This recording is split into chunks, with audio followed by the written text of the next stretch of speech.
Welcome back, everyone, to Wormhole Extreme. I'm David. This is Nicole, and look at that. I haven't even reorganized the shots yet.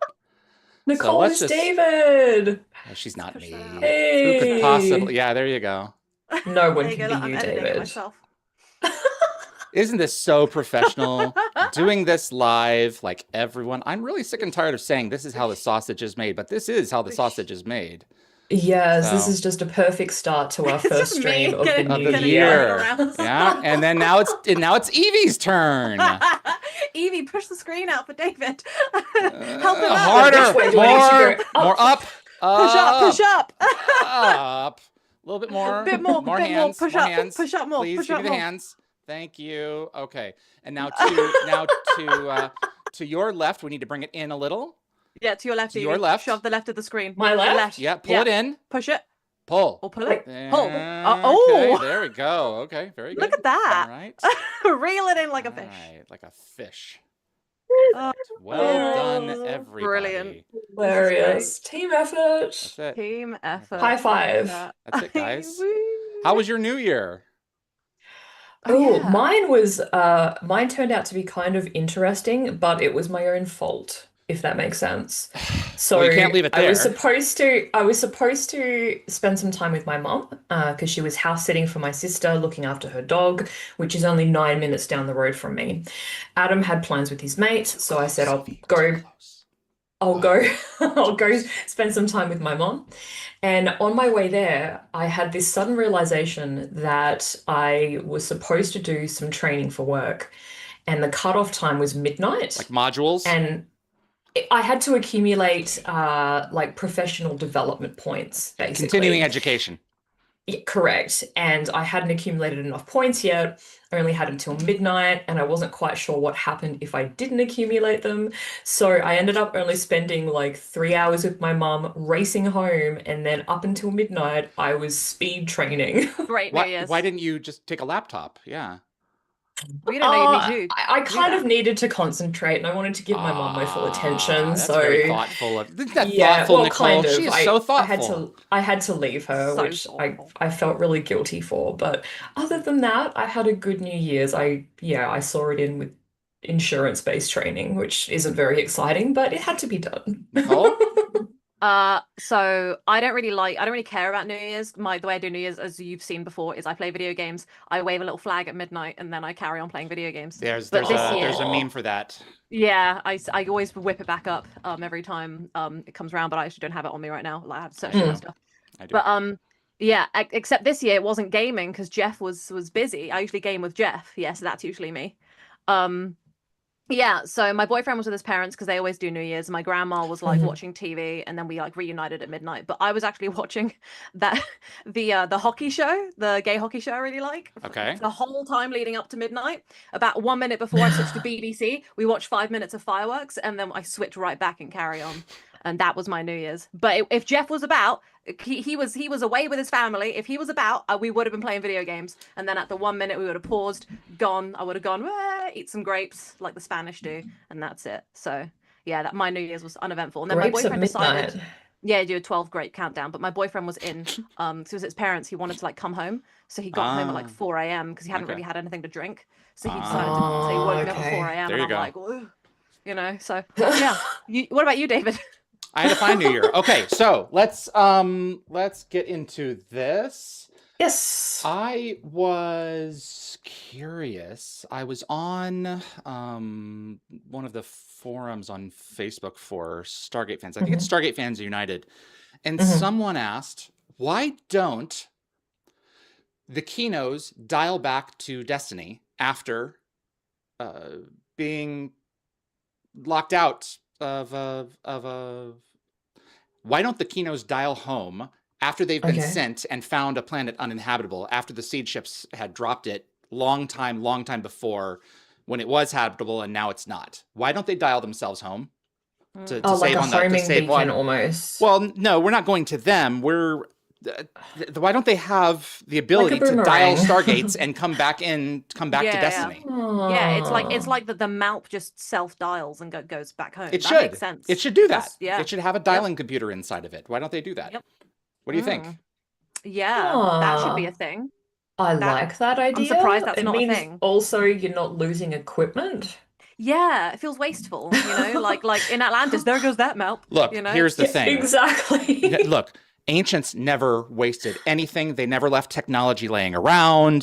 There was never anything left They were for very other people strict to harvest. to find, yeah. No one ever came upon any ancient ruin, capital A, ancient ruin. Never. Mm. Except not true. So I would Yes. think under normal circumstances, it wouldn't matter because they had unlimited energy and everything else. But we are on the outer fringes of reality. Yes. Yeah. Yes. Maybe that's just not how they thought. Maybe that's Yeah. just what The they just didn't arrogance, care. Maybe they weren't Yeah. paranoid yet. No maybe paranoia it yet? was maybe it was cheaper just to send the Kinos out into the wide reaches of the galaxy without some sort of recall feature Hmm. that would have just taken too much time to engineer, to build into the Kino. Do you know what I Oh, so they mean? just So sent it maybe out it there was and were just like, meh. easier and cheaper for them to make them more disposable, just to send them out there, get the information they required, and not have the ability to recall them. You know what it is? It's just hit me. The David's kicked it. Destiny Stargates are of much poorer construction, but that doesn't Mhm. necessarily mean that the wormhole, the energy that is consumed when a wormhole dials, when a signal dials into Destiny, that the energy required to keep the puddle open probably outstrips the energy required and raw materials equivalent to manufacture Oh, a it's Kino. just not even worth it. Yeah, It's yeah, not it's worth just not bringing it even home. worth it. We've got some answers in the chat, which I'm quite fond of, which is I love hearing bad Watcher. ideas. It is because the Kinos are running on Android 1.5. They need firmware updates. That's a good one. And then we have Dan Ben because plot, which is one of my favorite. Or lack thereof. yeah. Leave them there. Yeah, They don't because of matter. plot. We'll hang a lantern on it. And Roger agrees with us, being like, yeah, because it's not in the script, but it should have been designed to do that. Maybe they've not Right discovered answer, that feature. Raj. Yeah, maybe they haven't figured it out yet. Because you're right.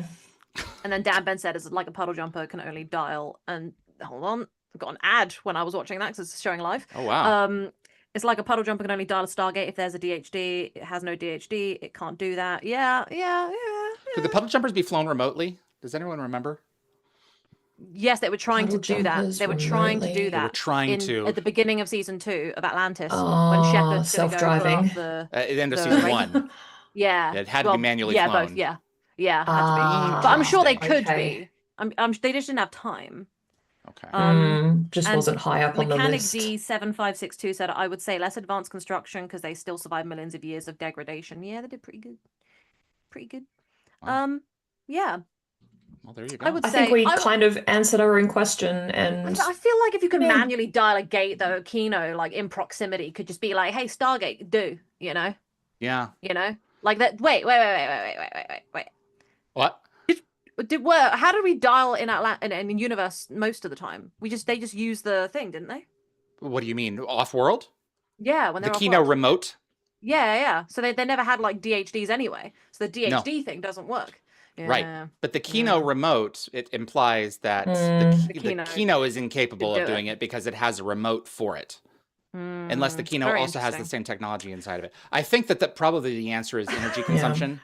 So Yeah. No, that the makes nerding sense. is Battery ain't big to enough. the fullest. The nerding is strong with these ones. They need a bunch of mini ZPMs in there. Yes. Oh, actually, guys, I wanted to quickly show you something. Yes. So Adam and I had lunch with a friend the other day, and she had been cleaning out her parents' house in India, and she'd come across some really interesting stuff from some of their previous travels, and they had been to Egypt at one point. Ooh. And she gave me this. It's like a little tiny, I guess it's kind of like a bookmark, but it's the hieroglyphic alphabet, and it's Yes. made of is it Pelpris? I have the Virus. exact same one. I have the exact same one upstairs. Did you really? Oh my goodness! Yes, That is I remember. crazy. I used to try to It's learn how to very write delicate. my name. Oh, Yeah. that's so Wow. cool. Show more, please. It's Scroll just- up. That's so cool. It's Thank really you. delicate. That's it? Yeah, that's it. Yeah. That's their complete alphabet? I don't know if it's their complete alphabet. That's all I have. Oh, I was It's going to probably say a just a couple of fun squiggly lines and a Because snake? yeah, because there's nothing on the back. So That's so fun. yeah, but yeah, I just thought that was really cool, and she gave it As a to little me, and I was like, oh, bookmark. that's so sweet. Yeah, That is kind so of. sweet. Yeah, I think I might frame it, but I'd need to get something that isn't going to degrade it further. So something acid free. That's it. That's Evie, really cool. you showed us that. Do you have a bad example to show us? I do Yes. have a bad example indeed. Let me just grab my Example. I love the way notepad. she says it. It makes me so happy. Bad example. Bad example. Example. I could say example. Example. It's very, Example. Look at very Evie's posh. remarkable. I have the exact same remarkable on my shelf somewhere. This I'm is so glad actually everybody loves Adam's. them. This is Adam's remarkable. That makes sense. Just have to That's the remember kind of thing to Adam put would it get. I back. keep seeing, I see all these springy, summery colors on you, and it's like it's winter, and it's like, no, it's not for her. I'm No, wearing Mass no, not Effect. for me. There you go. Great Did you notice game. that I have lemons? They're lemons do. on my dress. Yes. Bit of McKay. No, I did not Bit notice, of but now I do. McKay. Okay. All right, Bit you ready, zesty. guys? It's probably kind of an easy thing. Ready? Oh, So this is excited. great. I am sending this to him. I am so sending this to him. Fantastic. It's The hands are really creepy. So are these That is is this a really digital cute. thing? You drew this on a pad? Yeah, I drew it on the Remarkable, so I can yeah, send so it it's as just a like PDF. a pencil. It's essentially just like Yeah. a notepad. You Can can you it save works like them? that. Yes, yeah, Yeah. it's How much are saved. these things? Are they cheap? I think they're probably a couple of $100 Well, Australian. screw that. I don't I think would they're go very and buy. expensive. I think we should all Bought switch to one. Remarkables from now on. That's Yeah, because I that's have really one. cool. It's But I think for a about couple $100, £250. No way. So For 40 bucks maybe. But no. So do we guess the episode though? Oh yeah. yes. I'm giving the chat a second. People are saying they forgot the name. Well, give that's the whole someone a second. point. It's Thank you, Kathy's call. I appreciate it though. oh, brilliant. Okay, well, Yes. everyone, yeah, it is Todd with Richard Woolsey. Yes, it is. It's a great time. Season 5. Mid-season Shall I Not a put it great time down? for Richard, but yes. No, the threat is so Come on, funny. The way he's like, I'm guys. gonna taste that. All right, the Lost Tribe. Thank you, Raj. Yeah. He got it. Thank you, Raj. Perfect. Thank Isn't you. it First Contact? I think it is First Contact. Is it First and then Contact or is it the Yeah. Lost Tribe? Isn't I the wrote Lost down Tribe by First the time he puts Contact. his? I don't think so. I think that scene is the Lost Tribe No, I think you're right because the the last scene is you've activated the he does- Atero device and he Yeah. kills well their consciousness. and then he kills their threatens them on consciousness. the next one. And Yeah. that's when Okay, it's Exactly. I got it from a screenshot that was from First Contact, but it could have someone been may have messed up that mislabeled. screenshot. So Where did Respectfully. that come? Where did that Ooh, screenshot come from? Because you need to tell them that they're wrong. I can't remember. I'd have yeah, to look it fact up. check them. Check Fact your checking. Oh, facts. and before we start, because someone usually asks me always, I just want to say my snacks are a box of Kinder chocolate, Peeler's gummies. My stepmom made me really good cookies. I have one left. Look how beautifully decorated that you're is. saving Oh, that's it. lovely. Yeah, and Aw. also this gross, weird, mature cheddar popcorn. They've come to the UK, adding cheese to things, very American And it's thing. gross. It's gross, but good. You get used to it. And I my usual understand. Ah. I understand. Gillian Anderson drink. So Gillian Anderson. drink. I'm eating Amazing. today. I'm You very know, excited. I actually have healthy stuff. I have a plate of blueberries and I have a healthy breakfast cookie that I made. Really? Yeah. Well, could you actually That's like show it to the peanut butter camera? and stuff. Oh, I thought I did. Sorry, I No, was trying it not was to too low. try not Up. to make my There we go. Ew. Ooh, Oh. hello. That looks this is my- absolutely it's my breakfast healthy. cookie. And Yeah.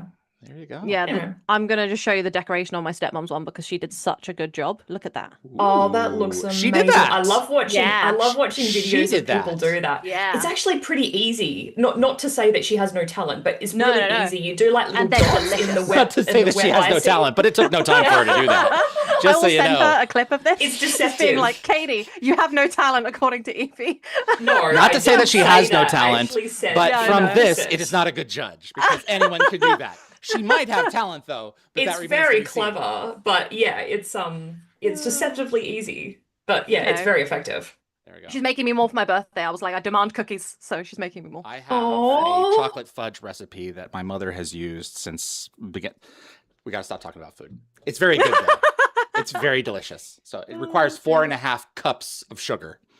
Oh my So, God. Hashtag America. Right? Murica.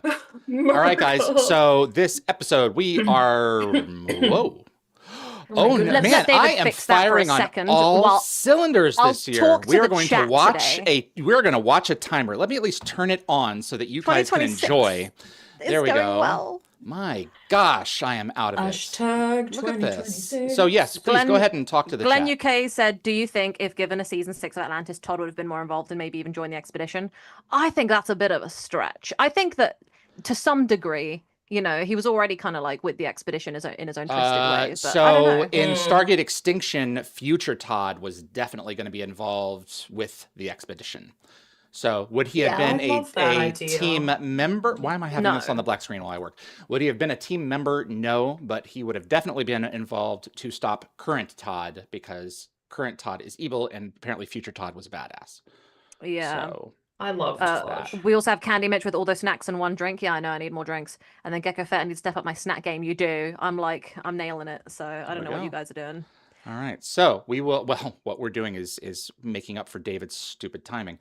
So there we go. So I really love and Hot Zone, which is not the episode we're watching, but I really love that episode, so I'm excited to get to there. it today. Sweet. I love it's Yeah, good Hot to be Zone is a king. decent episode. Frustrating, Yeah. but good. I think we've got a good week. What a way to start 2026, guys. That's it. I know. Sweet, I'm guys. excited. I'm just Great. emailing myself this picture of Woolsey. You are. Good. And I would like will that. send it to you. Oh wanna my frame it like a God, proud I mum, put it just on my made a fridge. discovery. So you see this image? Yes. And now you see this image? Yes. So it changed? No?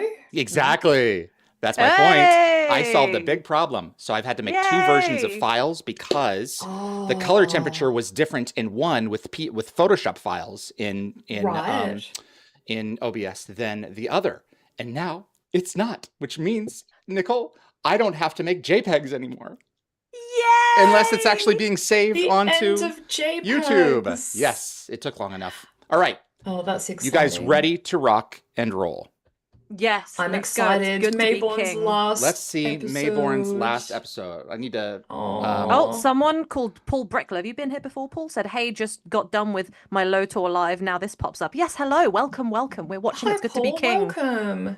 Let's We do this don't real play it quick. live, so put it in your DVD player or watch it on MGM or whatever right. you've got going Or on. if you're familiar with the episode, you can just follow along. Yeah. You ready? Listen You to guys us ready like for a this? podcast. Yes, let's go. You see this here? Yeah. All right. Yeah. This is the last time I'll have a chance to do this. Let's call Tom.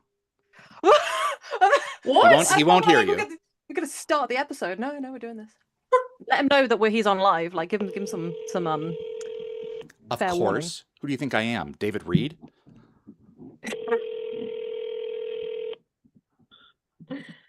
Is he gonna answer? Mr. Reed, Mr. Macbeth. How are you doing? how you doing? Happy New Year. You didn't tell me you're not bad for an old guy? Say that again? You didn't tell me you're not bad for an old guy? Just a sec. I got to get my phone working here so I can hear stuff. Okay, I think I got it working. What did you say again? I asked you how you doing, and you usually say, Oh, not bad for an old guy. Yeah. there you Or go. I haven't called yet. I'm on Or I haven't called live on my show with you, and we're getting ready to watch It's Good to Be King, your last episode, and I just wanted to say hello and wanted to let everyone hear your voice real quick, and just thank you so much for this show, because it's a wonderful episode, and this is your last one. So I was like, you know what? Let me call Tom and share him with 42 other people right now. So Tom, this is a great Well- show, and you are awesome in it. Well, thank you, and Happy New Year to Happy all New Year to 42. all of you. Yeah, to everyone. I knew all through that one that was my last show too. I knew they were getting rid of me. Well, I mean, Aw. where do you go after King? So seriously, that's the one to go out on. God. Like God. you said to Jack, you made There's no General, Jack. promotion beyond Congratulations. that. And right, and O'Neill's like, you made King. So, but yeah. Well, okay. Well, thank you. thank you, I hope and- and enjoy it. you have a good New Year as well. Hope you're having a good one. And tell Karen hello. And we all love I will. you. And we will speak soon. Well, love you all back. Big hearts to all of you. Take care of yourself, Tom. Yep. Okay. Yeah, We you love bye. you, Bye. Tom. I'm waving at him like he can see it. So, jeez. Whatever, man. All Well, there you go, right. everyone. Okay, now Tom let's sent go his best. and watch It's Good to Be King. You guys ready? It is good to be king. Let's go. All right. In 5, 4, 3. Welcome back to Wormhole Extremists. My name is David. I am with Nicole Hello. and Yvie, Hello. and we are rewatching It's Good to Be King, 813, Stargate SG-1. Yes. So if I'm not mistaken, I think this is like the first Toka contact since the Alliance fractured in Death Now. And Yeah. the update obviously is that we've got a few more dead. Yep. And Baal, you, and I always struggle to pronounce his name, Amaterasu. Thank you, are making a last stand. Yeah. And did they say anything about Bastet and Olakan being dead? I believe so. Okay, so I missed that Yes. part. Yeah. The Yes. text is flying by so fast. Yes, it is. Yeah, Much like this year so far. It's already the 5th of January. It's nuts. that's it. That's the reason they were going to go and extract him. That's why they were going back to him. I forgot why. Yeah, exactly. I love how Tilk mentions torture, interrogation, and death, and he doesn't mention implantation because, That's like, it. Mayborn would be a gold mine, right? For Gorwal It's looking for interesting like that, SG intelligence. Mayborn was responsible for nearly all those things happening to Teal'c, so That's true. it Yeah. makes That's a good sense. point. Oh, and guys, this is Sam's, I think Sam's first proper off-world command since the promotion to Lieutenant Colonel, I believe. Oh, very good distinction. Her first proper off-world command was in Spirits. Ah, So Spirits, good distinction. technically. Good for Yeah, you. technically. Yeah. And Field. Lovely field in Ah, Canada. We need to Oh, send Canada. him riding lawnmowers. Yes. See, this ambush, I think, Yeah. clearly indicates that they've been trained by someone who Yeah. has an understanding of, Tactics? military tactics. I Yeah. don't know. It's possible, yeah. It's very possible. Shifty fella. Beady eyes. Right? Can I just say, I just got to reiterate, right, is that when I first saw Mayborn, I was like, this guy is such a snake. I hate him. He's Sure. seedy. He's gross. I don't That's really right. like him. Now I'm like, look at that handsome know. man. You I know. know, Oh, like he looks smashing in this episode. he looks I think so he looks his good. best. Because Yeah. you've seen inside his heart. That's And the it's thing. like- It's right. a huge impact for me, someone's personality. Like if you're ugly on the inside, then I'm like, ugh, on the outside. But like seeing Mayborn become like a better person, he like got progressively hotter with his niceness. That's it. Mhm. That's There you it. go. Mm. This is why the romance novels of the Beauty and the Beast archetype. I mean, look at 100%. Shades of Grey. All Yeah. of these. Yep. It's all That's true. the tamed monster. That's Damn what it right. is, and there's David's something speaking my sexy about language. that, particularly Yeah. to the fairer sex, not exclusively, but Exactly. particularly. Yep. So- What I really like is that Mayborn still isn't perfect. Like he's still deceiving a whole planet of people. Yes. here. Right, exactly. But Oh my God. he's improved so much. He really It's has. like a marked improvement, but he's still human. He's Yeah. still This is the making best mistakes. outcome for Mayborn after his history. This is the best outcome of this man. Friggin' king. I love this. Well, my understanding was a very, very, very early draft of this episode was written with the young O'Neill clone Yes. in mind. You ain't but Jack. when it came to filming, yeah, Michael Welch wasn't available to reprise Joan of as well Arcadia. because he was in Joan of Arcadia, etc. So they reconstructed the story with Mayborn instead, which I think was just Oh, a even stroke better. of brilliance. Yep. That's And I was going to say as well that the title of this episode, for those who are curious, apparently comes from Mel Brooks' 1981 comedy History of the World Part 1, where Mel Brooks played King Louis XVI and repeatedly declares how good it is to be king while living in absurd luxury. And it kind of mirrors Mayborn's situation here, like lounging on his throne, being Yep. hand-fed fruit by adoring women. And also Dom DeLuise appeared in that film. Yep. And Peter DeLuise did have a hand in writing the story. Yep. So The DeLuise it's family possible it's a and Mel Brooks connection. are very, very tight. Mel Brooks is Yes. particularly tight with David.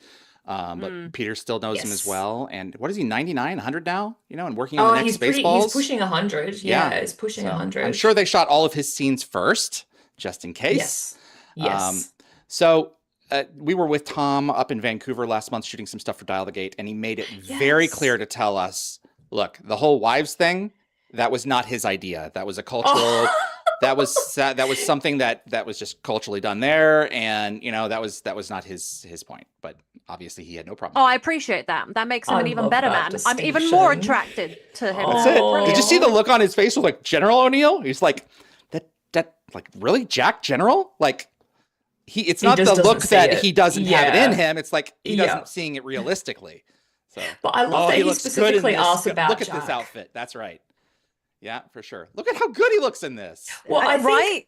I think Tom described how different this episode felt from his previous experiences. I think at the costume fitting, he found himself obviously being dressed in furs and that little small crown. And on set, you know, being surrounded by women that he could summon at the snap of a finger. And he said it was a far cry from the NID operative in Military Blues he Completely played different. before. So Yeah. this gray sky in the background behind, is it Garen? Is that her name? Gwen think so. Garen? Another Garen? Second Garen? Garen's one of the Garen. The second Yeah. Garen we've had, a female Garen, is called a cyclorama. And for years I've been trying to find the word for this, but that's what it was. It's really Cyclorama. noticeable in Window of Opportunity with the crimson Yes. Yep. and gold skies. Chronomancer. Yes. But it's like a felt, like a cotton, like it's like a textile. So Oh, yeah, that's all it okay. is. A And I went back textile. and watched on I don't know about specifically a textile, but it's generated like that. And I went back and rewatched Window of Opportunity on a really, really big screen. And if you look really, really closely, you can see it waving in the air. So Brilliant. Hilarious. When you said that, Tom just said, really? Like he was responding He was to your listening to comment. Yeah. So we missed Nicole's Gwango. I love the Gwango. Yes. I think I Yeah. stumped William with that in trivia one time.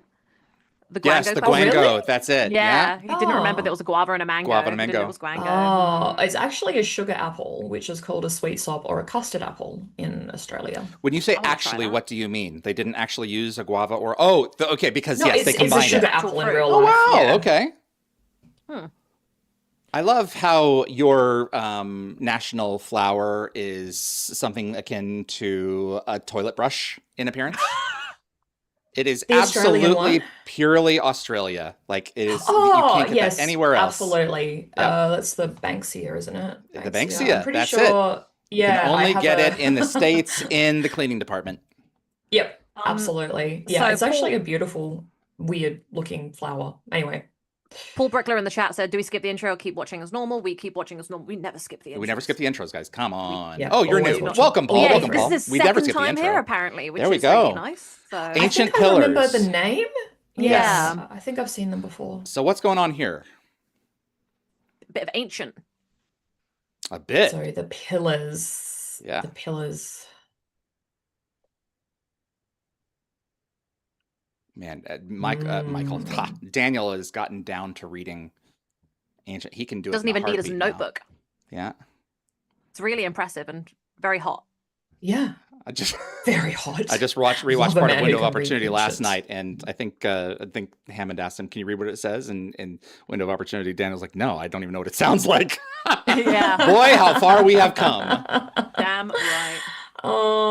So I think Joe Malozzi has said previously that this like story it wraps up the whole Mayborn arc. And it was sort of meant to be more of a let's check in on Harry That's it. situation, you know, taking advantage of available time to revisit. And the ghoul And much beloved situation in the character. galaxy. Yeah, it just made sense. And the writing team always enjoyed these kind of comedic episodes, and this one was a natural fit given how much everyone loved the Jack-Harry dynamic, including RDA. And this yeah. reinforces my opinion that Alec Coulson is not on a pleasure planet somewhere with natives. He is on a military base somewhere being put to work and still making something of himself. Yes. Because they didn't have to worry about him. I really love that idea. Yeah.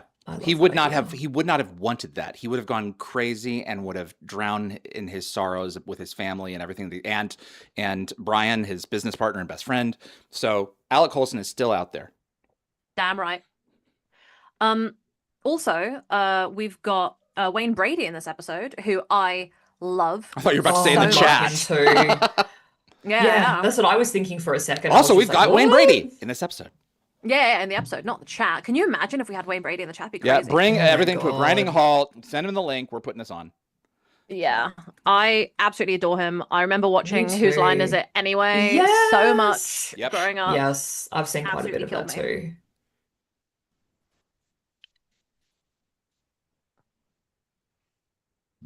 We're not here to fight. Yeah, we're literally just extracting you from this planet. Yeah, it's an extraction, not an execution.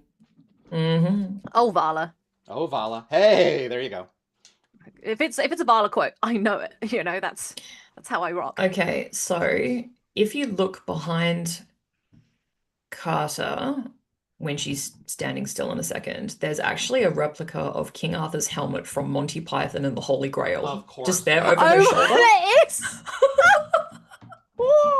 And I think it's kind of a fitting nod given that we're watching another unconventional king in action. That's so funny. Your mother was a hamster and your father smelled of elderberries. Elderberries. I'm sorry, but that's just rude. Now go away before I taunt you again.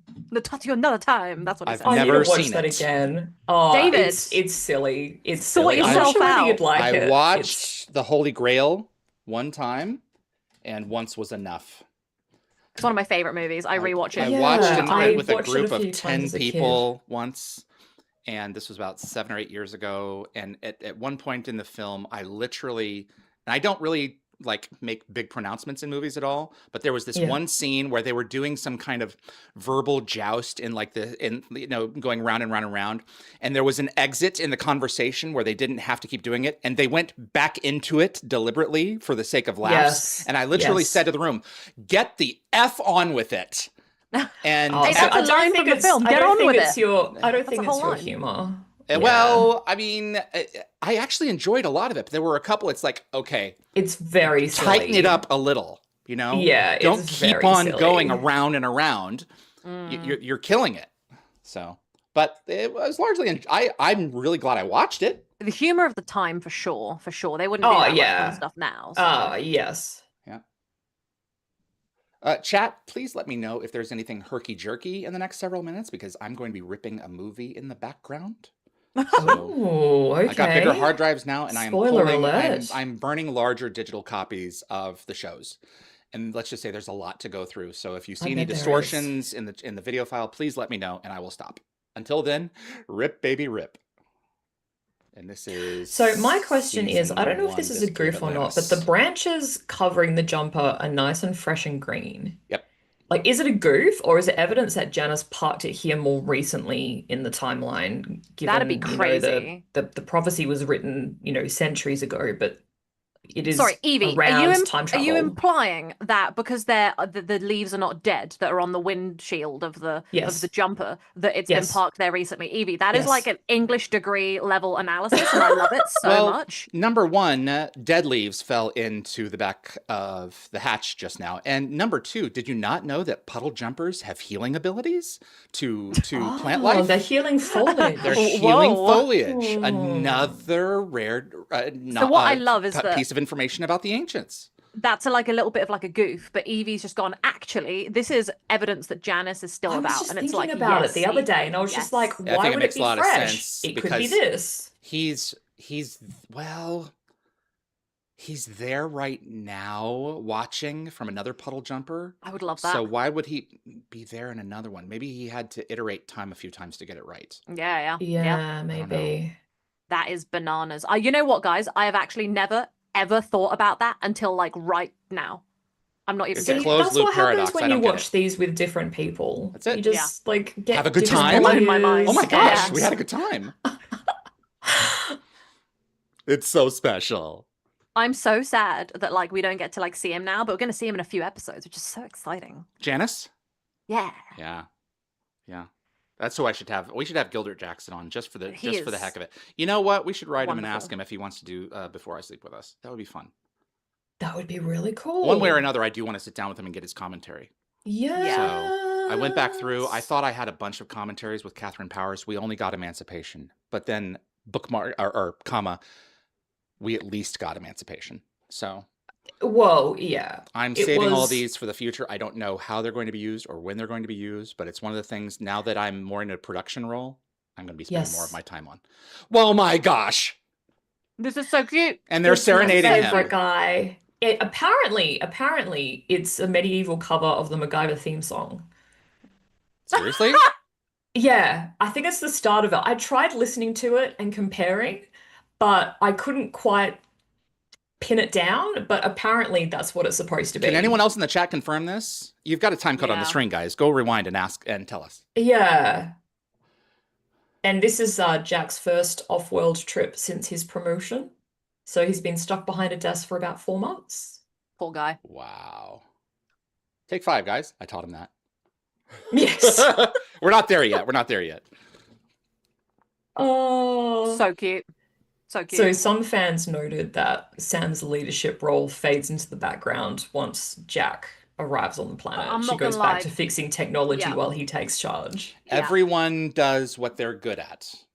But they O'Neill did with that for snarky what, comments. 7 years? They So did indeed. it would Yeah. just be almost automatic. But you'll notice in Stronghold, when Cam's there, they were very deliberate. Like Cam lets her, like they go back and forth in terms of who's taking command. And This is very Yes. one. Like Sam's been in this Yes. from the entire time. I've been with my friend played by Reed Diamond.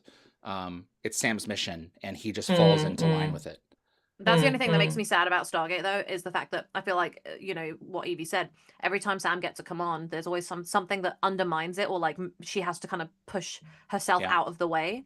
And Yeah. that always bums me out. I'm not going to Yeah, criticize that's the writers true. for it, because it is Yeah. just it's the way they mesh. It's the way the show's always been. It's how they all fit together. Mhm. So it's quite hard to try and change that a bit. Also, but- keep in mind this is yeah. the early 2000s, so keep in mind That's true. cultural norms and everything else at the time. Yeah, It's yeah, not 100%. like it was. Also, in his Except- in Mayborn's left hand, there he's holding his staff. Propwork sold that. Oh, that's Damn. cool. I'm not sure where though. I was going to Spell mention that Archon. Jack asking Mayborn whether the prophecy specifically mentions the king surviving is kind of a sharp moment, because of all Mayborn's characteristics, self-preservation has to be the strongest. And I think Jack Exactly. knows exactly which buttons to press. Like you can see Harry's confidence wobble the instant that question kind of lands. Sure. Yeah. Also, when Jack sits down on the cockpit, you can spot his script. It's Oh, on you're the kidding. right-hand side of the screen. Oh, Oh, yeah. there right it there, is. full Oh my paper. Yeah. god. Yeah. Look at that. Oh, dear. I'm your 8 assuming years I'm in. assuming it's Naughty. RDA's. I Yeah. suspect so. Where is So, Archon's staff? I have a Where is question. it? I have a question that David can probably answer. Maybe Evie. Yeah. Question away. Did they have plans for the season finale being Mobius? When they introduced this puddle jumper, or was it just let's play with this, and then Mobius came about later? Do we know that? This is 813. They almost certainly would have known at this point that this would have factored into the finale. That's cool. That's cool. They would have at So- least sketched. Yeah, they They- would have sketched out the They have season, 2 surely. retreats a year. The first season, the first retreat, they sketch out the overall idea for the season and the arc for the front half. The next writers retreat, they sketch out the beats for the back half, which is what you'll notice. Also, Like a lot of arcs are self-contained within 10 episodes. that Yeah. makes sense. I've never actually noticed that before, but I'm probably going to notice it now. I was going to say, aren't they convening as we speak for the new series? A couple Of weeks. Stargate with the writers? In a couple of Couple weeks. weeks. Okay. So Yeah. so I knew it was Malatsi's- January. It was H1 visa just went through. Yay, visa. Guys, Yes. you're hearing it from here. Not you, the audience. You're hearing it here, guys. Like, if you didn't already know, they're already working on it, and they're going to be working on it in the next few weeks. Oh, yeah, there's another How Stargate coming, exciting guys. is that? Yeah. No, but like Joe they're Zamolazzi writing posted it. on That's his so blog exciting. that they're meeting in LA. So his H1 visa. Yes, went I saw through. that. I think they're waiting on a Kimmy's. I don't Yes. know if hers has come through yet, Okay. but The dog at least doesn't have to have a visa, so there's that. I wasn't sure how quickly they'd start working on it, so I'm really honestly that surprises me. I'm so shocked, and that makes me so happy. They're already like, let's go. Yes. Gonna get Stargate Also, sooner than later. I think Tempest Future, that means time flies, flies. which is kind of an interesting Hurry up. detail, you know, given that the episode is about time Correct. travel, kind of. And they're gonna That go is fly in a minute. deliberate. I was And gonna there's a mention as Latin well. connection with the ancients. That's true.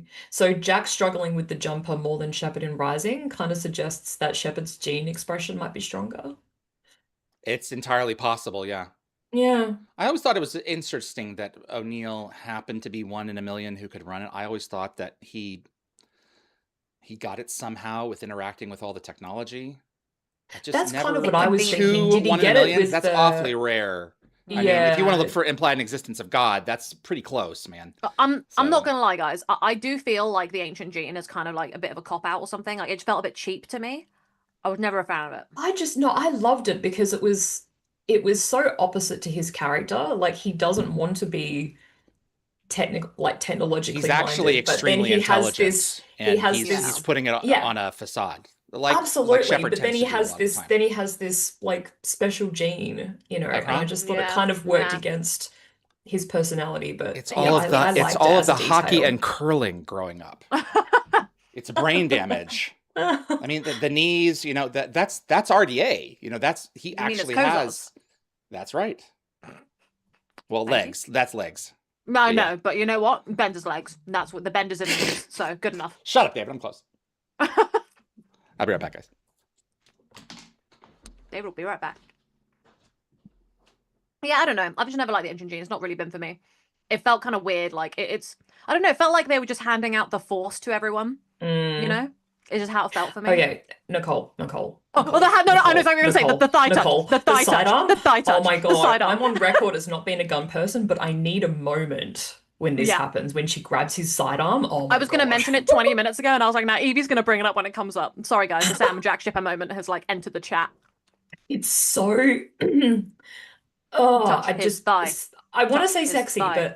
but Yeah. It's just it was. You it's know the what? grab.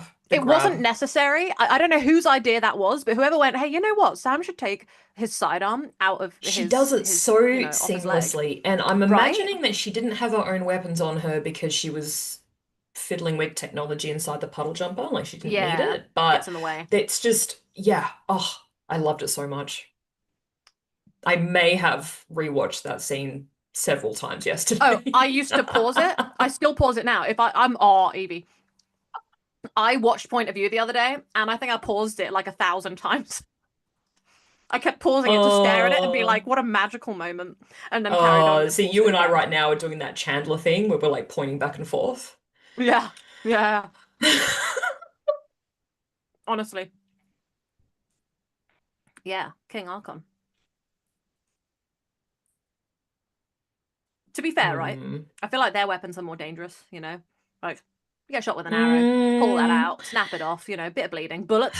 Yeah, I meant bullets are probably more lethal. Yeah. I put my gun down first. Plus, they're quicker. Yeah. But you could do some damage. There's a lot of arrows Sure. there pointing at them. So Lockwater in the chat shared that Garen is married to actor Paul Miguel, who played Dr. Abrams on Stargate Atlantis. Look at that. The more you know. Oh. Bit of fun. And Mechanic D said, "I'm wondering how much does a gate ship weigh?" Gate ship. I don't know how much it weighs. Do you know how much it weighs? I'm not sure. Maybe David will know when he comes back. Yeah, we see these flowers again at the end of the episode. They're all gifted these flowers as they're Yeah. departing the planet.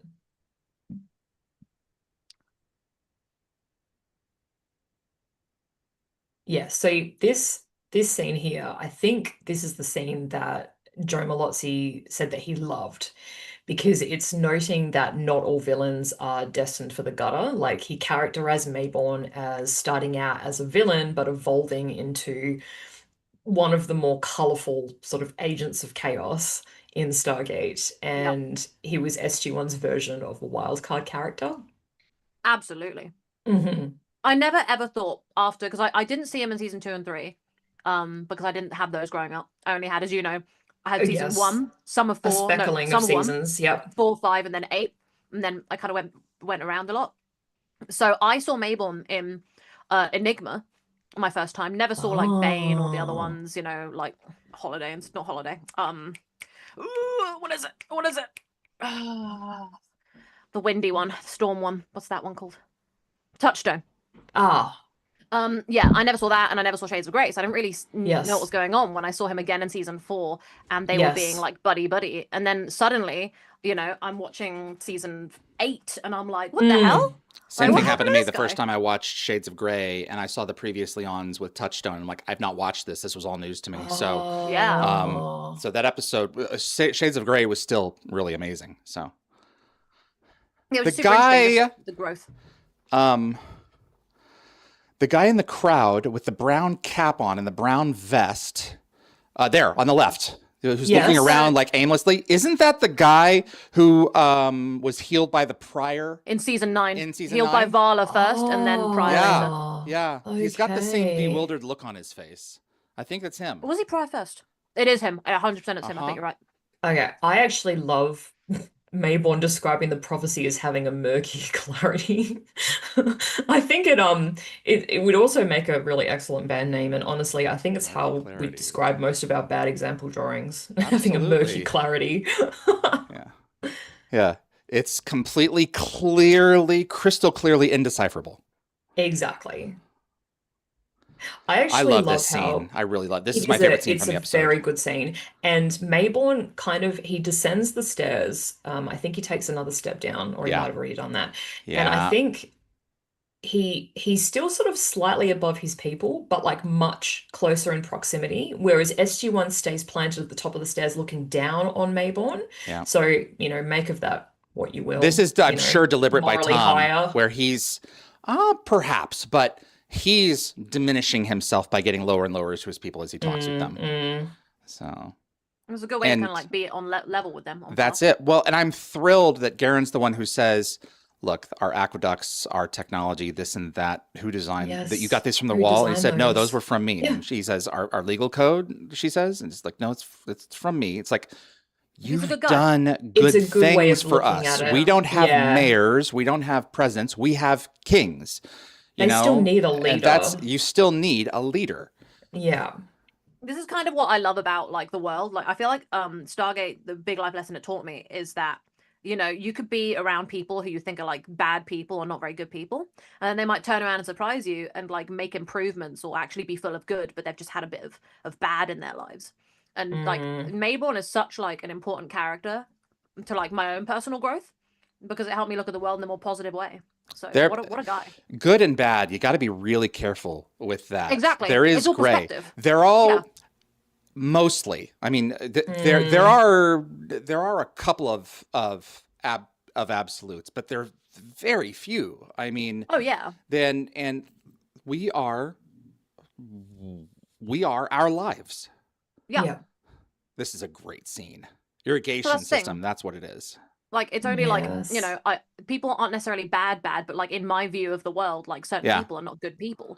So seeing Mayborn, who I don't think is a good person, be a good person, is like, damn, magic. Right. He's murky good. Yeah. Yeah. Guys, I'm touched. Seriously. It's like, Garen, you're going to be my next wife. His crown that he's holding oh, come on. His crown that he's holding right now, he made a replica of that and brought it with him to the convention in Europe earlier this past year. And he brought it back with him to the round table that we had in... did he? To the round table that we had in Vancouver.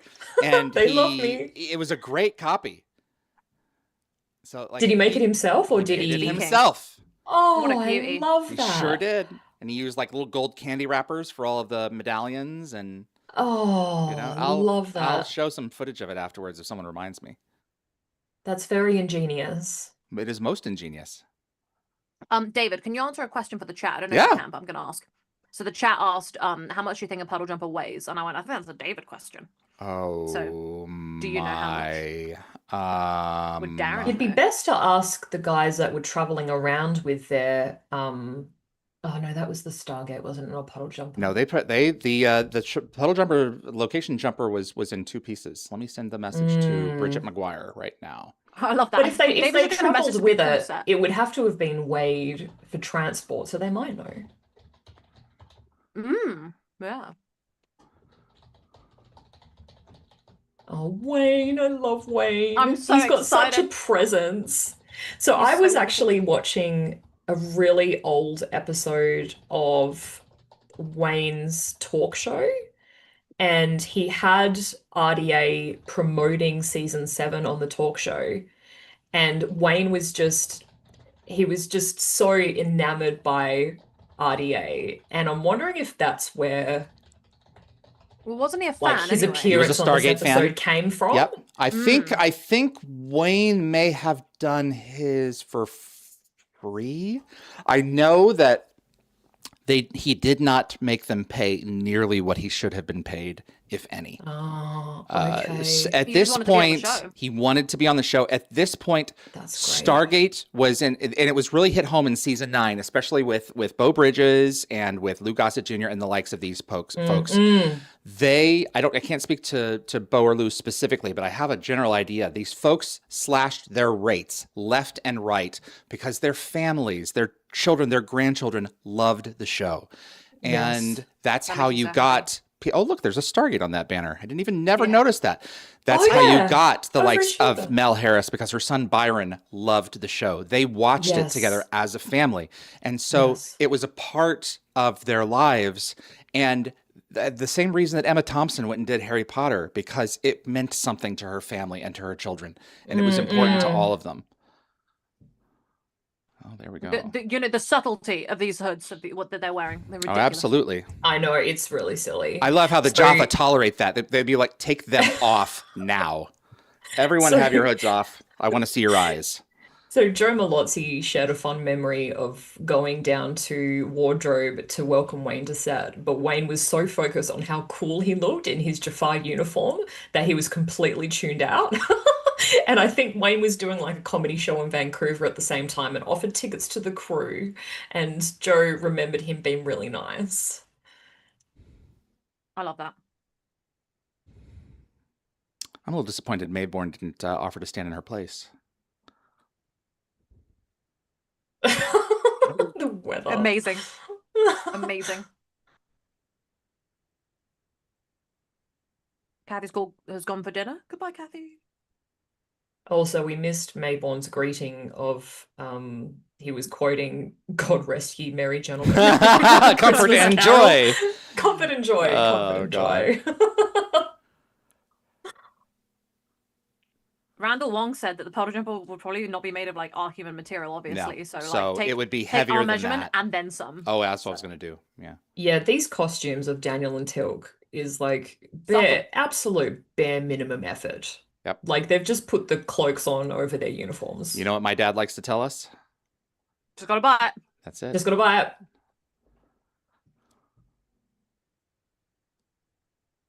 I love the 2 color temperatures of the GAC boxes. Can I just say that this is giving me hype for Mobius, because Yes, basically it's me gonna be too. Sam and Jack in that puddle jumper on Yes, the radio in the being like, back "Oh, section too. Yeah. I'm not in love with Mobius. How dare you? I know. It's a fun time. Nicole, you know me. Of course I dare. It's not my favorite episode or pair of episodes, but I don't hate them. I So the quite first enjoy I'm them. not episode- They're crazy fun. about it. The first They're episode fun show time. that Evie and I ever saw, we were in the hotel room in Anaheim for WonderCon in 2019 when we first met.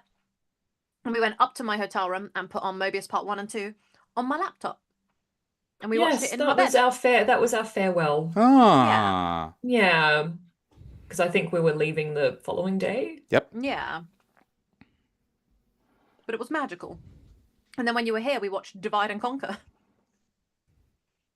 That sounds like something we did. I can't quite remember. But yeah, we usually hit like the big Sound shiver effect ones. episodes. Yeah.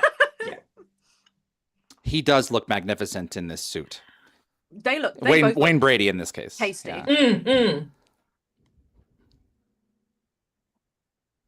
He's not buying it.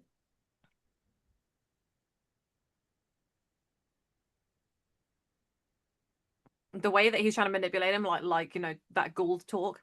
Like you have no problem taking these people as your slaves, like as a way to spare them. Like what a nice way to spare them. So I think she's one of Mayborn's wives. So Yeah. he didn't. Oh, so you think this is on purpose? Well, he didn't offer to, step in her place. Which, you're right. That's what's unusual, unless it was planned. Yeah, I don't know. Look, okay. Wife number 2, they're going to attempt to execute you. And when they do that, because I know them so well, you will tell them where the stones are. Yeah. So kind of a bit of a goof coming up. So when Jack closes the jumper hatch from inside, the branches are clearly caught at the top, but then they've vanished in both the next exterior shot and the following interior shot. When we establish at the end of season 1 that you can cloak the jumper and the interior will still be cloaked inside the cloaking field, even with the hatch down. What a mustache on that guy in the front there. Holy cow, look at that beautiful thing. Amazing. Also, he identifies Tari weapons.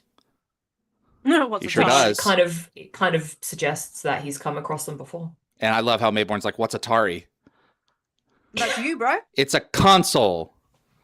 Yeah, come on, guys. You couldn't have changed out of your uniforms. There we go. Could have borrowed some local clothes. Tilk the Shulva. I recognize your copyright logo on your brow. Copyright logo. That false god is dead. Oh, yeah, that's right. Oh, my God. Yeah. And they're not... Yeah, there's like no evidence of them on the outside.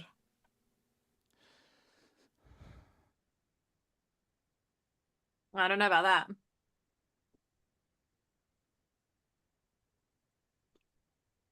Well, Lord Ares had better get himself into a death glider real quick.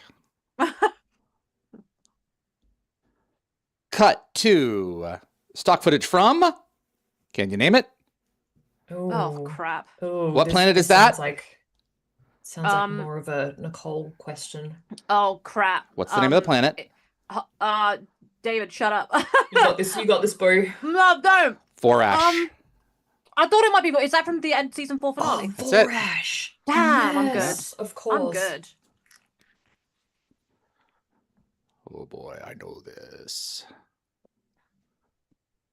Slowly. That would be Exodus. Oh, this is a good comeback, though. I'll see that you die quickly. And he's a man of his word. I prefer the second one if I've got to go. Yeah. What I kind of like about that is everyone's like, oh yeah, you'll die slowly. And Tilk's like almost like he doesn't... I know that it's almost like a threat of like, I'm going to kill you so fast, like, don't you worry about it. But it's almost like you're a Jafar, you're like, one of my people. I don't want you to suffer even though you're a douche. Well, Teal'c's, he's got the little bit of, compassion there that way. But I mean, there's a reason that the lowest level of hell is reserved for traitors. Yeah. So, because they are Is most... it? Mm-hmm. Didn't know that. Well, in like religious speak, no, but in like modern parlance, yes. I don't know if it's Dante. Which? Let me see here. Probably is Dante's Inferno. Probably. Is it? Yeah, makes sense. Zoom. I'm not curious. I had no idea. Dante's Inferno, the deepest level, the ninth circle of hell, is reserved for traitors who are frozen in a lake of ice called Cocytus, with Satan himself imprisoned at the very center, chewing on history's greatest betrayers. I read a book about this called Catabasis, where that is part of it, where they go through like the different levels of hell. And I completely forgot about that till just now, so thank you, David. Welcome. Oh, look, a bit of ancient technology flying over. That's it. You're cooked, mate. Are those drones? You're cooked like a turkey. That's it. Are those drones exploding? What was exploding? I'd assume so. Okay. No, because they haven't figured out they've got weapons. Have they? If they haven't, what was it that was? His eyes and then says weapons. Okay. There we go. I don't know. Were there explosions? I'm assuming there were explosions. I think it was just shaking from proximity. Oh, of the jumper? All right, interesting. I don't know. It was weird. I don't know. I don't think the Hot Top was shooting from the sky. It wouldn't make sense. Maybe trying to remember if Wayne Brady died. Oh, he does. He 100%. does. All right. Yeah. Yes, he does. Yeah. Big sad. Ooh, Look at the dirty and eyes. he Dude, fights you dirty. Juvenile. So Yeah. juvenile.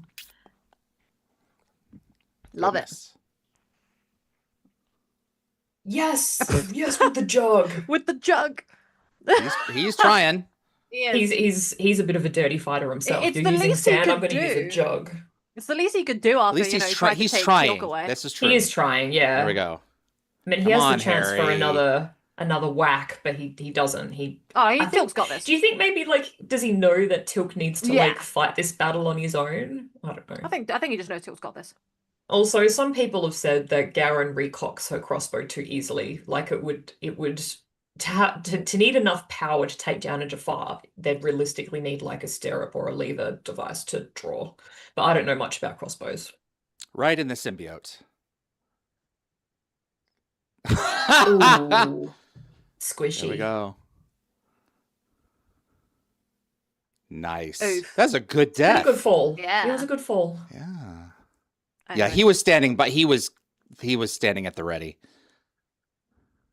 I love her gripping the side panel, like peak nervous passenger energy. Side panel that will be magically lit the next season.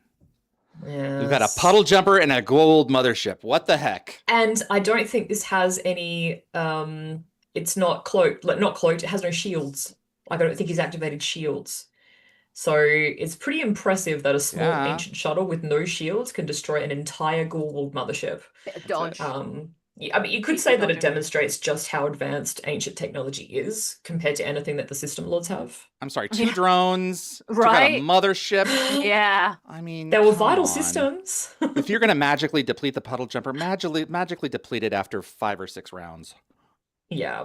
I don't know if they had 5 or 6 rounds on the budget.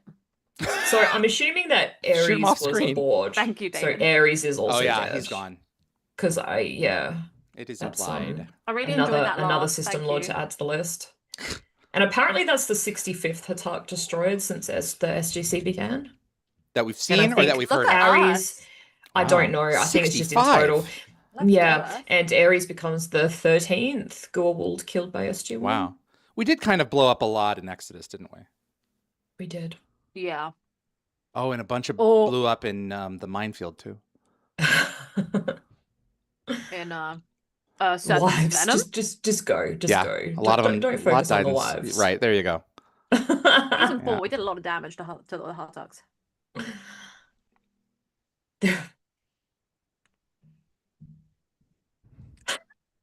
Send me back a case of dogs and some beers, would you?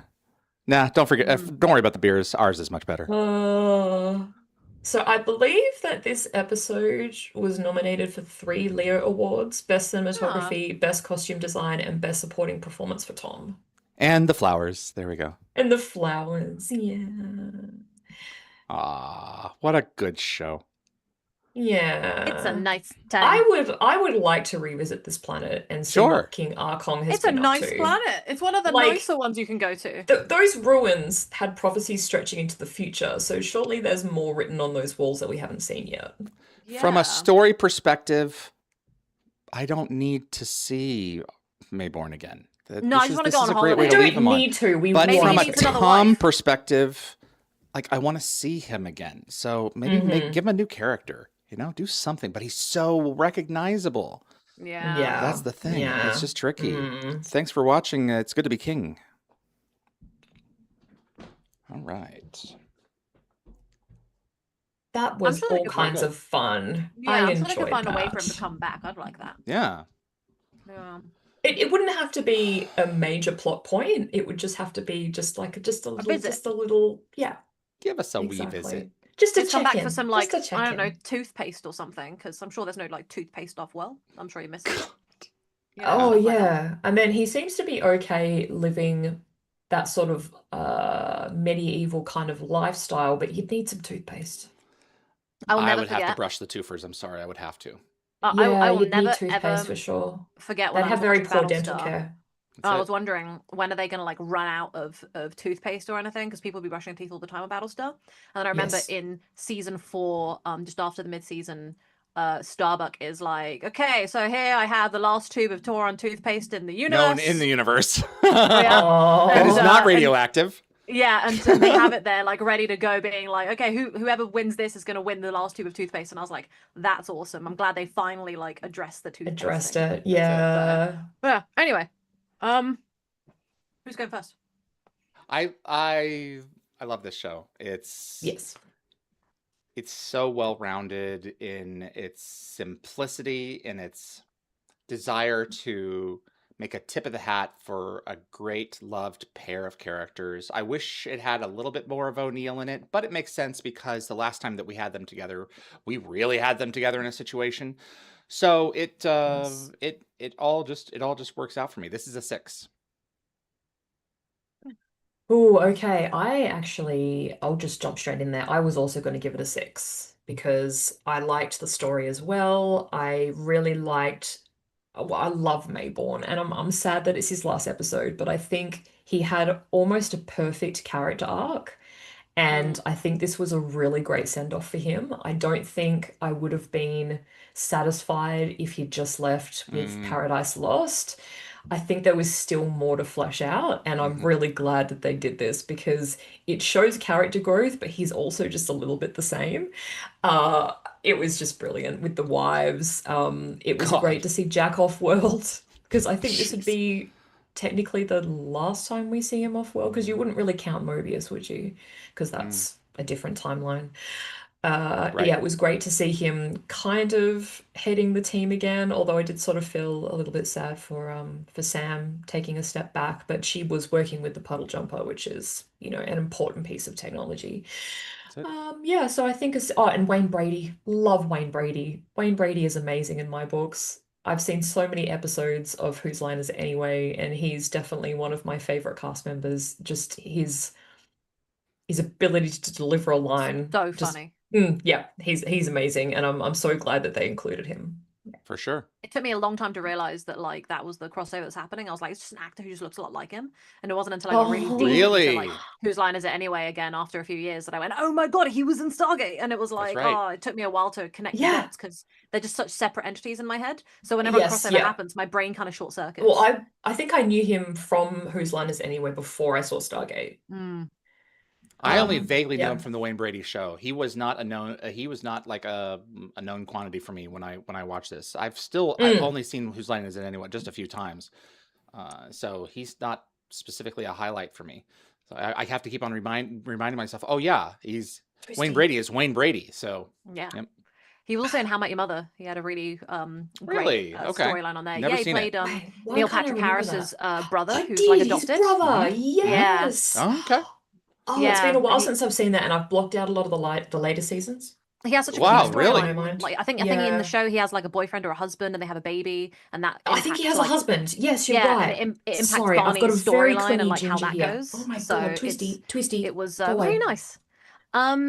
So I think this episode, I'm going to say right now, usually on a normal day, be about a 4 for me.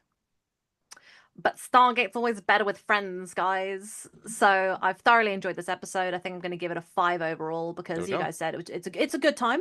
And the thing is, even though it's not like one of the strongest plot-wise compared to other things, the guest stars make it so much fun. And we get to see Jack out again, tiny little Sam and Jack moment. And just Mayborn really just brings this whole episode, like really like front and center. Like he makes it so good. It's one of the juicier ones of season 8. 'Cause there are some season 8 ones that I'm like, but I think that Mayborn, Tom Macbeth is absolutely wonderful. So yes, he is. Yeah. David, you weren't. I don't think you were in the stream when Nicole and I were watching the scene where Sam takes the Jack's sidearm. Yeah. It's my sidearm. And we went mental. We fawned. Yeah, you weren't here, so we went mental.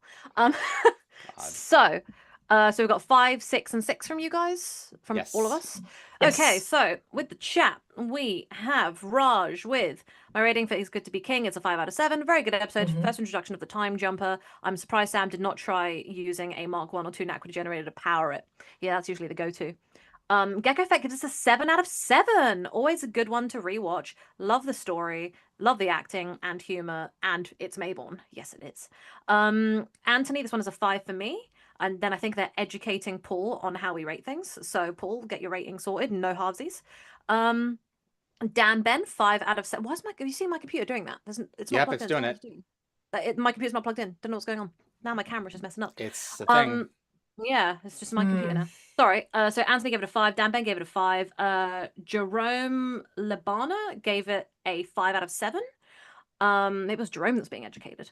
Educate everybody. Lockwatcher, this is a 6. A nice send-off for Mayborn, a great visit with Wayne Brady, and the story sets up later episodes in both Stargate, SG-1, and Atlantis with the addition of the gate ship. Yes, it's the time travel one. Yes, very fun. That's it. Jedhead, 6 chevrons. Shame that Chris Judge didn't get to something about God of War. He didn't get God of War, the TV show. I don't want to hear that. That upsets me. No. Urias Tosh, 5 chevrons. Solid episode. Lots of fun. Paul Brickler, 6 also here. It's top tier, but not top TOP. I don't know what do you mean by that. I don't know speech. I don't know speech. I don't know that kind of speech. And then we've got Candy Mitch with a 6, and I'm just double checking. I think that's it for now. Yeah. So overall, everyone's really loved this episode, so that's nice. Look at us. Sweet. There we go. Top tier. We all had a good time. No, this was a solid one all the way around. Yeah. Absolutely. No complaints from the chat. It's always nice to see. Yeah, now we're moving on to an episode that I'm not gonna lie, guys. This may be actually one of my favorite episodes from the show. Only from the show or from Atlantis? From Atlantis. I adore, as I've said before, when they are trapped in small spaces. This episode, I like 7,591. Yeah, the fake prime. That's what you're talking about. Oh my god. I just really love, especially when McKay is trapped in a small space with impending death. It's even funnier. So his negativity is just, I find it amusing. Yeah, he just thinks they're all going to die all the time, and that's really funny. So the case. Yeah, it is a good McKay episode. Anyway, I guess we should jump into it. Yeah, you guys. Unless we've got something else to address. No, nothing else to address. Let's just go ahead. I will continue fending off my giant ginger cat. Look, keeps on trying to your snuggle. choice to bring a wild animal into your house. You know, no one put a gun to your head. He wants to cuddle. He wants to cuddle. I've been trying to deter him by using Berry Breeze Glen 20 with like air freshener. He doesn't like the sound of the aerosol. So he's spraying it up, and he's. I had a friend who had a squirt gun. So to deter any behavior that they didn't like, it didn't work either. So eventually the human gives up, because just like the cat knew, the human would give up. So okay, guys. Yeah. Here we go. Hot zone in 5, 4, 3. Welcome back to Wormhole Extremists. My name is David. I'm with Yvie. Hello. And Nicole. Hello. And I don't know primes and not primes that well. No, nor do I, but I'm pretty sure that he throws out the number, McKay throws out the number 4021, and Zelenka confidently declares not prime, except it is absolutely a prime. I know that much. And given that they're supposed to be geniuses, it's kind of a pretty embarrassing slip. Also, this prime, not prime game between these characters is almost certainly a nod to the 1997 Canadian horror film Cube, in which David Hewlett actually had a main role. And in that film, knowing whether a number was prime was literally a matter of life or death. It sounds so cheesy. And the characters needed to identify prime numbers to navigate a deadly maze of booby-trapped rooms. And it had also, is it Nicole DeBoer? Is that how you pronounce her name? She was in it too. Oh my god, I need to go find the autographs that her daughter gave me, because when I was at a London Film and Comic Con meeting her once, her daughter was there and she was drawing things and signing it and giving it to people, and her mum was like, you don't have to take one of her pictures. I'm like, no, I'm gonna take one. Of course you do. Come on. Wow. I paid her a few pounds for it as well, so just to be nice. Work of art. Yeah. So this episode pretty much picks up the consequences of the hurricane damage from the storm in the eye, with teams, surveying the flood sections, and the aftermath directly creates the conditions for this outbreak. Spoiler alert. Uh-oh. Uh-oh. I remember being at Rainmaker, where a lot of the visual effects were shot for Atlantis and SG-1. Yes. And so jealous. I saw this name on the board, and I didn't have a pen or paper, So I had my little camera, and I spoke Hot Zone into my my little camera device, and I sent them over to Gate World. And so it was your scoop. it was my scoop, and then we let Bruce Wlashin know, who gave us the tour, and Bruce checked, and it was fine. So before we published That's it. cool. So all you knew was just the name of the The episode. name of the episodes. That's Did it. you speculate what it might be about? We had no idea. Okay. That's all we wanted. We wanted to have Still a bit of inside info. Yeah. Like they do that quite often now. If there's a season of something popular coming out, they release the titles of the episodes, you know, That's it. in advance I get so excited without when they giving do you that. any description. Yeah, me too. Yeah. This happened with my with the hockey show that I'm watching. There was an episode, the final episode called The Cottage, and because I read the books, me and like the whole fan base like lost it because we knew what that meant. So I love when episode it's titles cool get when released. it's based on a book. Yes. Yeah, because it means something. Like I think Bridgerton had the same thing when they announced the episodes. I think season 2, I was particularly excited about that. So I remember turning to Faye and being like, "Oh my god, have you seen this?" You know, even though I know what's coming, it's still exciting. You know. So Joe Malozzi characterized this as a deliberate bottle show episode after 3 heavy, action episodes, and he praised it as a strong McKay showcase that laid groundwork for future episodes, specifically with the Asurans and McKay's sister Jeannie, because she is mentioned but not in name. This does build a lot towards those kind of relationships. Yes. I think a lot, because there's a lot of McKay's heroism being tested episodes earlier on, so that we can move towards the more intimate, stuff, having established that we know his heart. Yes. Yeah, he's a good man under all that crap. He's a good man, Roddy McKay. Yeah. I really love this episode because I love the fact that when I was watching this, I had no idea what was happening. I was so excited to have the reveal of what was really going on and why like McKay wasn't dying. And the idea of these pathogens hitting Atlantis, and it happens so many times, or like supposed pathogens. It's so interesting because the different lockdowns and reactions, and the city having a personality of its own in that kind of it's like the reaction. I don't know if you call it a 5th member of the team, but yeah, it's a character. It's a character. Yeah, for just sure. like Destiny. Yeah, there is not strictly speaking a consciousness at work, but yeah, there's stuff going on. It is interesting. Like whenever they're like, the city won't let us do that, I'm like, that stresses me out. Yeah.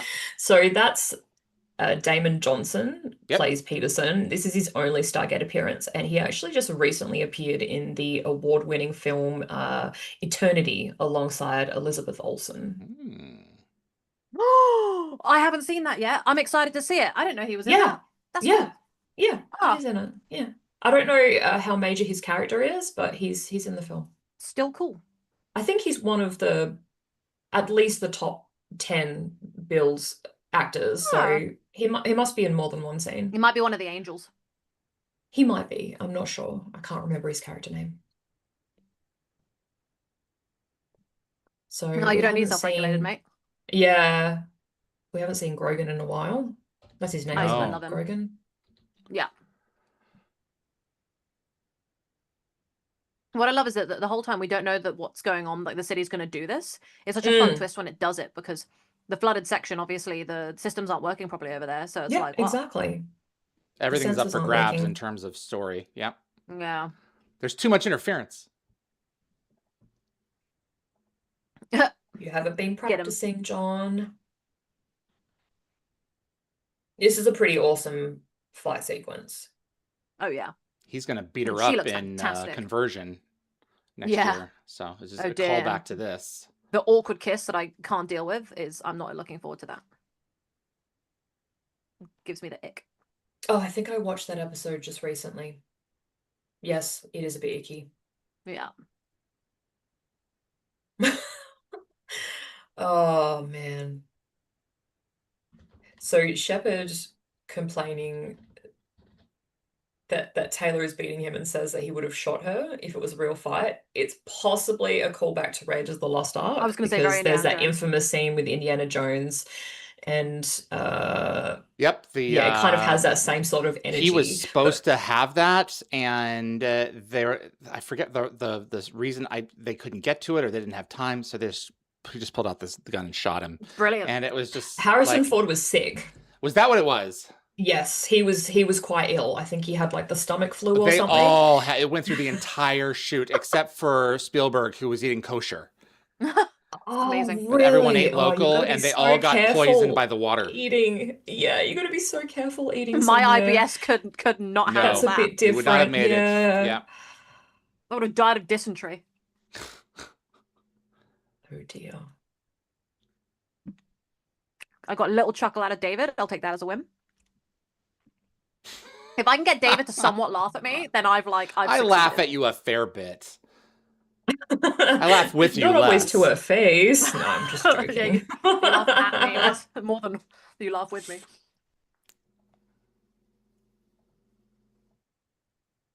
Mm.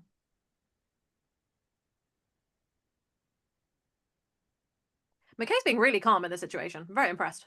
He's speaking sense, but yeah, for now, yeah, he's being very logical and like, how can we fix this? We need to be speedy. That's it. Well, he's not emotional, which is probably good for. Well, yeah. When I say he's not emotional, like he's not thinking really about. He's burying that. He's like, how can else. I, as a scientist, he'll think fix about this? himself. That's right.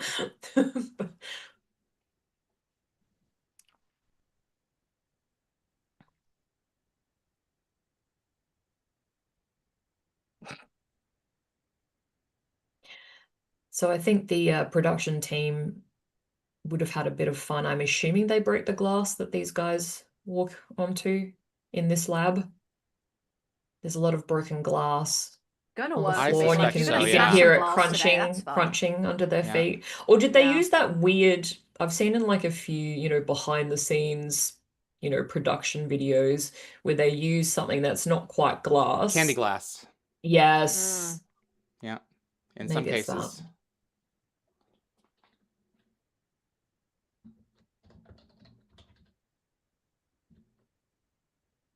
Say what? Randall Wong got my reference. He said, "You've died of dysentery." That's it. Oregon Trail. Yeah, that was my reference. Game. Thank you. Grew up with it. They made a new version, David, that's actually really good. It's so much like the original, but like has a bit more visual to it. But it's mostly the same thing. Yeah, like same the interface is the same. The interface is what's different. Oh. But the way that you make decisions and the way you interact with everything is like it's more visual.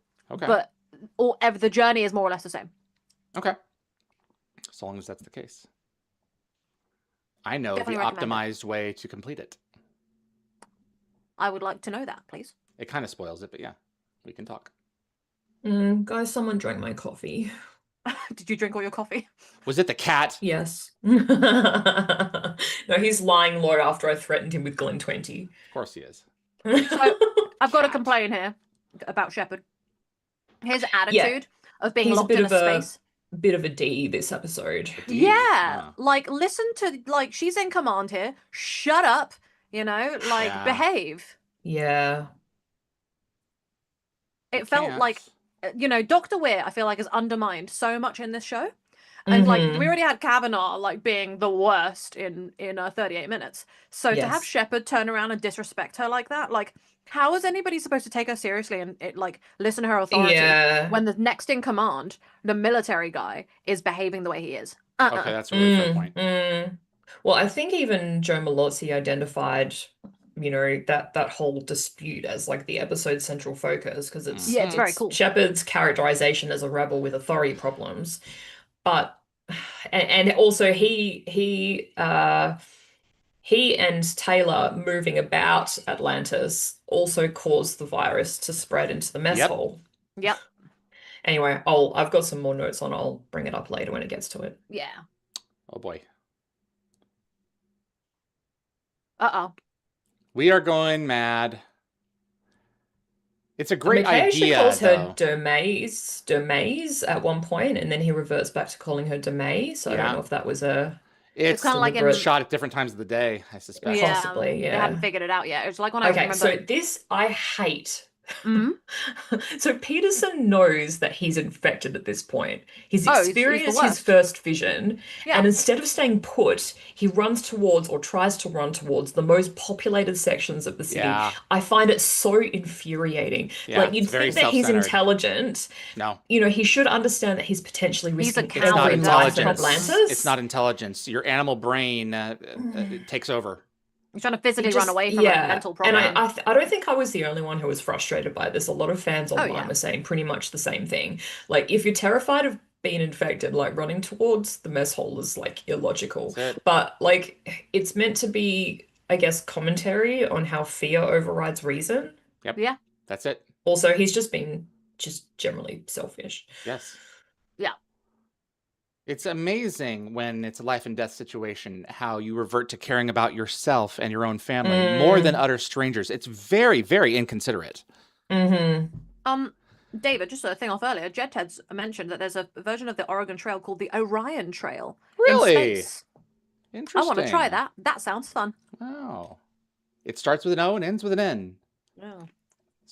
Yeah.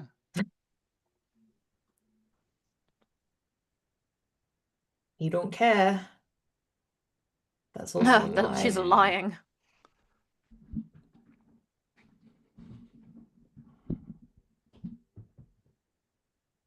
Yeah, just gotta try and make him see reason. It just Yeah. Yep. He's just snapped. yeah. It's like, He's just To be I fair, think he's I may be stuck about around to for a die. while. I have to go and get that blue gelatin. Yeah. Yes.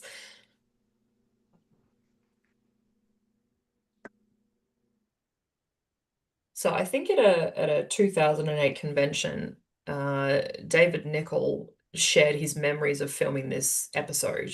Apparently, it was shot in August, June, Vancouver summer heat, and Paul McGillian had, quite a bit of speech to do while wearing this hazmat suit, and his mask kept steaming up from the heat. And David Nicol described watching Paul's face gradually disappear behind condensation, and then watching him rip the mask off between takes just so he could breathe. I'm You can done. see a I'm bloody little done. bit of it there, like when he was talking, but like they're doing a Well, great job.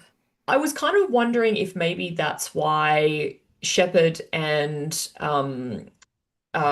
Taylor, they don't yeah. wear their masks properly. I'm wondering if that's because of the condensation. Oh, they've got the red ones where it's basically open at the bottom, and I've always wondered how. Well, the it's hell's that supposed to gonna be protect tucked you? in. It's supposed to be Yeah. tucked That's right. in, and they don't tuck it in. And I'm wondering if that was No. for They never do that in airflow. Stargate. Like just in not- season 9, yeah. they don't bother.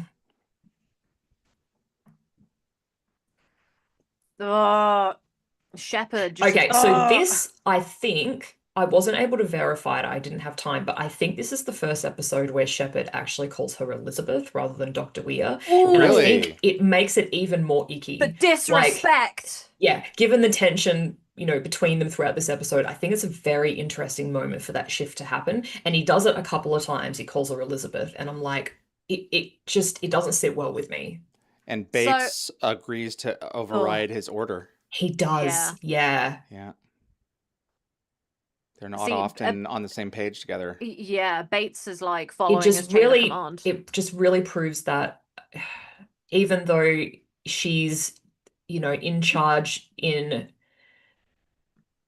name, or like she's in charge in The name people only, with if the that makes sense, guns because make the rules the military at the end of the day. ultimately, Yes, ultimately make the they rules. exist at the pleasure of the military when the rubber meets the road. Which always, like, it irks me. I get it, but it irks me. It's so Yeah. reminiscent of Battlestar Galactica. Like, I do really love the Adama Roslin, like, relationship. But what I love is amen. that there's a level of, like, so say we all. There's a level of, that's what you mean. There's a level of respect Yes. that they have for each other, where even Yes. when everything's going to hell, there's just such a like, deep respect and appreciation for what the other one is doing. It wasn't at Yes. first, but it became that. No, It came that exactly. way. Yeah. And that's the thing. And it's like with that, you could really feel the growth there and like the way that kind of shifts. Because Stargate is so like episodic. I feel like for me, this almost felt like it came out of nowhere. Because I was a bit like I know that he can be like this, but I didn't expect him to really just ignore her authority like this. Mm. It's We haven't pretty really gross. seen him act like that since Sumner. Rising, yeah, when he wanted to go out. But even then they were Yeah. arguing and he convinced her. But in this case, you know, he hasn't. Also, this actor is Lindsay Collins, and this is her first appearance as Dr. Bureau, and she's married to Barclay Hope, who plays That's Colonel correct. Pendergast. No. And she's still acting today. I think she was in an episode of the CBS series Tracker that came That's out it. recently. So I love this scene because Taylor calls him out. It's so She good. does. And I think fans debated this extensively online. Like some argued that Shepard was right to trust his tactical experience over Weir's, saying that she was like a political appointee without any combat experience. But the Could have been counter argument wrong. is that Taylor has tactical experience and she's still siding with Weir. Yep. So it Yeah. kind of makes Shepard's insubordination harder to defend. And as she's pointing out, like right now, Shepard suffers from the same stubbornness he's accusing Weir of. That's it. Yeah. What I love about this moment as well is the way that Weir takes a second to tell him what to do because she doesn't She want does. to help him. She's kind of like she doesn't condone this. This is against her authority, and she's he's not going to listen anyway. So just Yeah, see well, what you can do to help. she wants him to know that that was not okay what he just Yeah. did. Yep. Yeah. And there has to be that beat. Yeah. Yeah, I really love Taylor there, just standing up for Weir. It's like, it's nothing to do. I don't think this has anything to do with like Dr. Weir being a woman. It's solely just Shepard's stubbornness and just desire. He wants to help. Possibly. I really Yeah. respect that he wants to help. But I mean, Taylor is also a woman that's in a I'm command saying it's role, not. I'm like saying with it's her not 'cause she's a woman. people. Mhm. But yes. Are you saying it is because she's a woman? Well, I'm saying that it might have something to do with it. Just a Maybe little he bit. has some Because Taylor would understand from a personal experience what it's like to be Maybe. undermined by, somebody who's, I don't want to say below you, but you know what I mean. I have a question, Subordinate? David. I don't know if you can Subordinate, answer this yeah. for me, David, as an American who's like had, your father try. obviously had a history in the military. Yes. How many women of authority were there in the military back in the late 90s and early 2000s? Not many. Would you know? Not many. So maybe there's a tiny little bit of that for Shepard. I don't want to sit here and be like, you're sexist, because that's not true. But I wonder. I don't think that this really has anything to do with her being a woman, considering Yeah. his attitude towards Sumner in the pilot. I mean, it's consistent with that for sure. It's consistent with Yeah. that. Yeah. If it is a Yeah. thing, it may be like 2 or 3%. If it's a thing Oh at all. yeah, Yeah. I wasn't suggesting it was like fueling his action, but Guys, I think it was just a little bit because, he might, have that factor in to his personality, even at 2%, does not mean he does not have positive attributes as a role model.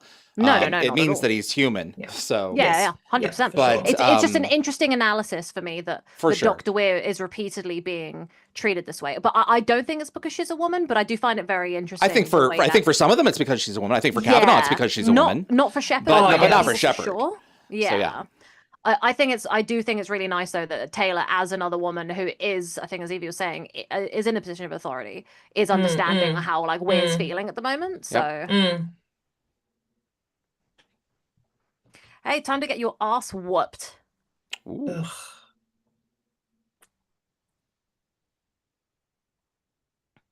Bitcoin Capital said mask hood is not supposed to be tucked in. Chemical liquid condensation needs to run off sort of like roof shingles. So it is. Okay, That okay. is accurate. That is very interesting. I thought they were just being stupid. So thank you. Wow, we learn something new all the time. Yeah. I'm surprised. Just would have thought that having it open at the bottom would defeat the purpose of wearing a mask. But I don't know what the internal, like how it's made internally. Like maybe there's something that kind of seals it between the chin and the neck, if that makes sense. I don't know. Yeah. Winter Blake Well 3640 says, while Elizabeth should be calling the shots, Shepard is not wrong, and Bates agrees. He is not afraid to disagree with Shepard when he thinks he is wrong. There's an element of Shepard not being entirely wrong, no, but there's also an element of Shepard should do what he's being told. So here's the thing. Yeah.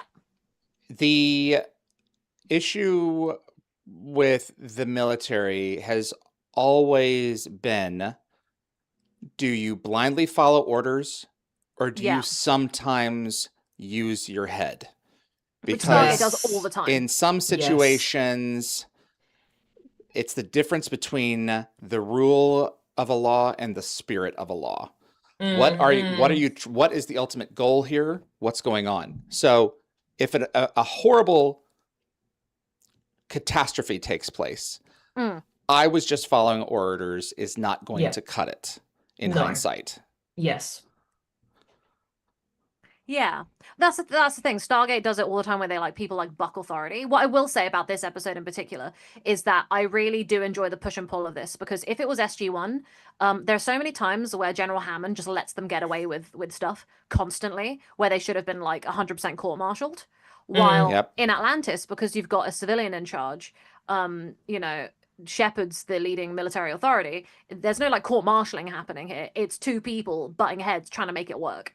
You know, they don't have anyone over them telling them what to do. So I do think it's a very interesting situation, and they can get away with a lot more nuance around that, while SG-1 couldn't really. And when it does, it feels a bit oof. That's right. They are factoring in the fact that these people are extraordinary human beings dealing with extraordinary situations, and these circumstances aren't normal. Yeah. Paul Brickler said Dean Marshall did a great job making Bates a jerk. Yes, he did. Love that. And, I love his return in season 4. Yeah, and then so Candy Mitt said she's not military. Military like to take over situations like this, leaving her to command at the top. Yeah. And Bitcoin Capital said 1990s combat units were all male. I was in an army infantry unit. Rarely saw female officers unless they were in the rear echelon unit. RMEF, if you know, you know. Lol. This is interesting, because I think even a TV Tropes online said that sort of a bit of an irony in this moment, like Shepard's insistent on breaking quarantine makes him just as dangerous as Peterson to a certain extent. And even Weir points this out directly, and she's right. Like, by powering up that section to pursue Peterson, Shepard gave him the escape route that spread the virus to the mess hall. That's correct. And I think this is Weir's like strongest moment in the argument, and Shepard doesn't actually have a real comeback. If like, you just changes the subject to Peterson's location. You are. It is similar to the trolley pop problem. There is a great film that I highly recommend called Eye in the Sky, with Helen Mirren and Alan Rickman and love those two. Aaron Paul from Breaking Bad. Oh, wow. Okay. And it's 2 or 3 different locations over the course of like 90 minutes. And they have to decide if they're going to bomb a child to save potentially a shopping mall full of people, or let the child live and let these terrorists take all these weapons to destroy a shopping mall full of people. Have you and you get an answer to the end of that. And I cannot recommend this movie enough. It's called Eye in the Sky, and it's a drone weapons drop, and they're sitting there with their finger on the button, and they have to decide what to do, and you get an answer. Yeah, which is really I do find those really fascinating. But what you mentioning that literally made me think of a game called Spec Ops: The Line. Have you ever played it, David? No. I rarely play games. I would love to one day. Incredible military game that's really like, it really makes you think about people like with their boots on the ground and how they have to make decisions. This is really what's great about video games that have there was a game called Earth and Beyond. The same people who developed Earth and Beyond went on to do Stargate Worlds. They had copies of Earth and Beyond on compact disc on their walls everywhere in their office. They were very proud of it. And one of the things about it was they talked about one mission where you had to decide whether or not to save this ship full of children or blow it to hell, knowing that the ship full of children had carried a very dangerous illness. And the game was all about moral dilemmas. Yeah. And there are situations in life that art reminds us have no correct answers. You have to pick the one that you dislike the least. I love the immersion where it really makes you feel like you've made that decision, and it really like hits you, even though you get to live real with in it. that situation. Yeah, it's very interesting. Yeah, because we do have just situations that we have to live with, and we don't like the outcome. It's too bad. That's human. What's up? I was going to say that the original script apparently called for McKay to have a brother, but Yes. David Hewlett asked for a sister because, yes. you know, he has one who's an actress. And Martin Garrow was like, sure, David, right. We'll change it to sister. And then Well, Martin my went and saw understanding this was he play. saw him in a Toronto, saw her in a Toronto play Yep. and was struck by her Hewlettisms. Yep. And She's that wonderful. led to her being cast in the season 3 McKay and Mrs. Miller. Wow, I almost choked then. It's all right. Get a drinky. Lockwood just said that David did not want to take his shirt off for the scenes. They left it on. Yeah, because there were other people who had their shirt off while they were like scanning and doing a bunch of tests. And apparently McKay was, according to Lockwood, was supposed to have his shirt off. That makes sense. Was David conscious? Just self-conscious? Why? I wonder. Maybe I don't know. self-conscious? Huh. He shouldn't be. He's a snack. You I'm so attracted. may to have a him, it's couple of extra unreal. pounds on. That doesn't mean you can't be a snack. Hey, that's love handles. I want to hold on to those. There Give you him a hug. go. It's just a snack with extra protein. Exactly. Nom. I want to note that every time I've spoken to David Hewlett, I think I've been relatively respectful. I would never behave like this in front of him. I'm just obsessed with McKay. Yeah, why? I love that it's the ancient gene, but like, you know, I didn't figure that out. It's such a cool idea. I actually think that I kind of saw it coming, and I think there's a lot of people online who also figured out that the ancient gene I was a immunity dumb twist, child, so yeah, was. Hey, I've been sitting here watching it. It hasn't occurred to me. Oh, sorry, David. Don't apologize. Spoiled it for you. That's it. Winter Blackwell said she is not right. Peterson headed straight to the control room. Also, many people and would have made it there if someone didn't try to stop him. That's where there's a random scientist in the mess. Where's the expedition? I don't know. Well, he wouldn't have been able to make it out if Shepard hadn't have gone there. So that was it, you know. So technically, I think they had that section on lockdown until the power was Shepard, until Shepard and Taylor, you know, wanted to venture forth and you know, quote unquote help things. Yeah, and she they was right. opened up that section, and then that allowed him to move more freely. Yeah.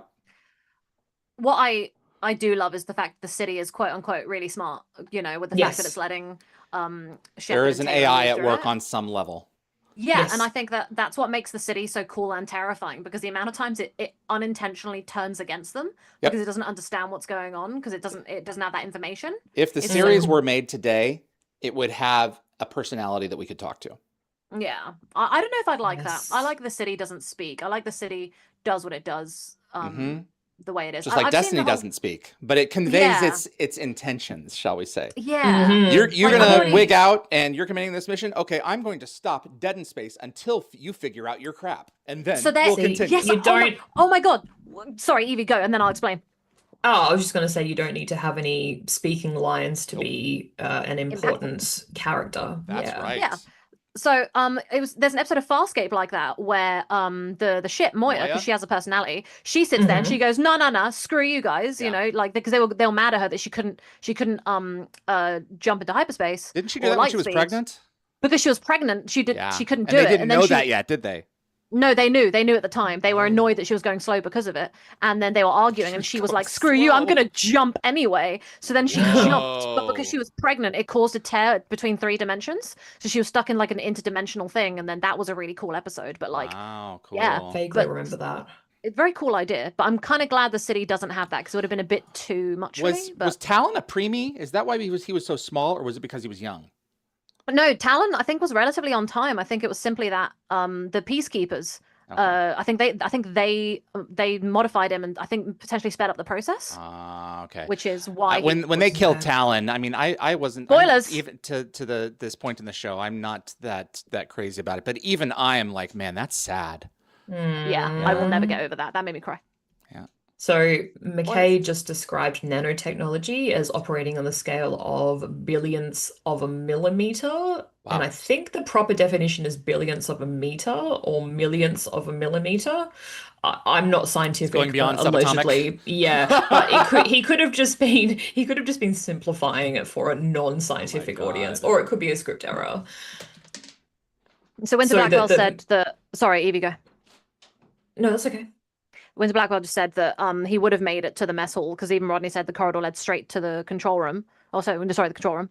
And that's when Shepard ordered the gym open. He went through powered down doors easily. I wasn't sure if he was going to make it entirely there though, because I thought that the doors, like the section, was powered down or something. I don't know. Maybe.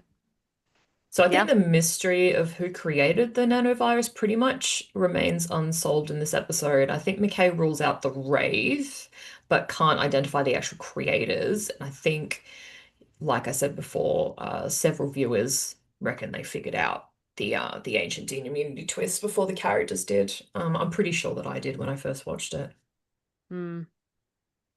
Also, we're about to hear Ford's first name.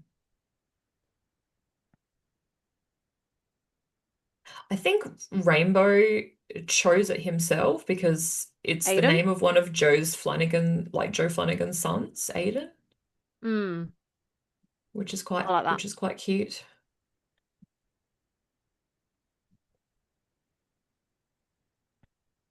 Oh, Jack had that and he stayed pretty calm. In a great episode called Brief Candle. What? No one reacted. How dare you? Exactly. Yeah, just interpret that silence. I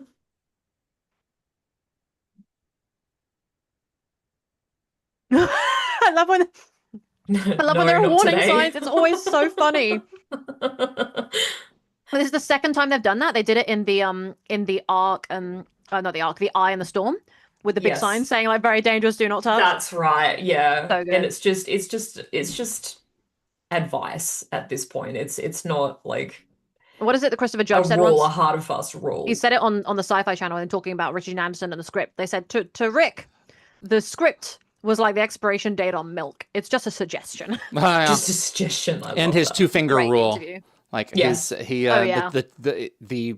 lines could not be longer than 2 fingers. Or was it 3 fingers? Was it 2 or 3 finger rule? I think it was 3. Yeah, and if it exceeded it, then Michael Greenberg was like, yeah, trim it. So despite Weir stating that they've shut down all non-Atlantis hardware, everyone keeps their radios on. So the radios work perfectly fine after both the generator test and the nuclear detonation. So either Earth radios are remarkably EMP hardened or someone forgot to think about that. Interesting. Yeah. Also, some fans pointed out that there was nothing stopping Shepard from bringing the EMP generator to the infected. I mean, it doesn't work anyway, but you know, he could have moved around freely in a hazmat suit because they were suggesting that the infected would have to visit him if it worked. Yep. Like, why couldn't he just move the EMP generator to them? Doesn't matter anyway because it doesn't work. But yeah. But they didn't know that. That's true. Yeah, they didn't know that. EMP go boom? Also, McKay claimed that he's been around more EMPs than anyone, and that might be a subtle callback to Redemption Part 2. To Russia? Oh, okay. McKay sent off Russia the EMP. Well. I suspect that's definitely a, yeah. Yeah. Like, what were you doing in Russia, guy? Logwatch said, I like how they just close the laptops to signify that they are off. Yeah, my laptop's always asleep. No, I mess around with my trackpad to signify that it's off. Play that organ, Grodin.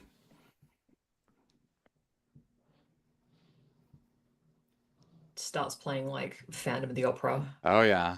The Phantom of the I Opera. finally saw that last year. Oh really? Yeah, I'd never seen it before. Live is a great show. Yeah, it's incredible. I'm poor though, so I didn't get one of the good seats, so I couldn't see some of it sometimes. But I still had a good time. I mean, it's all audio. Okay, so in hindsight, I was thinking about this yesterday. Wraith Stunners might have been a better choice than P90s because this situation with Taylor may have been avoidable. But then again, discharging any weapon in front of people suffering from hallucinations might have caused the hysteria to escalate. Yeah. Well, might as well take that off. Good job. Yeah, this your fault.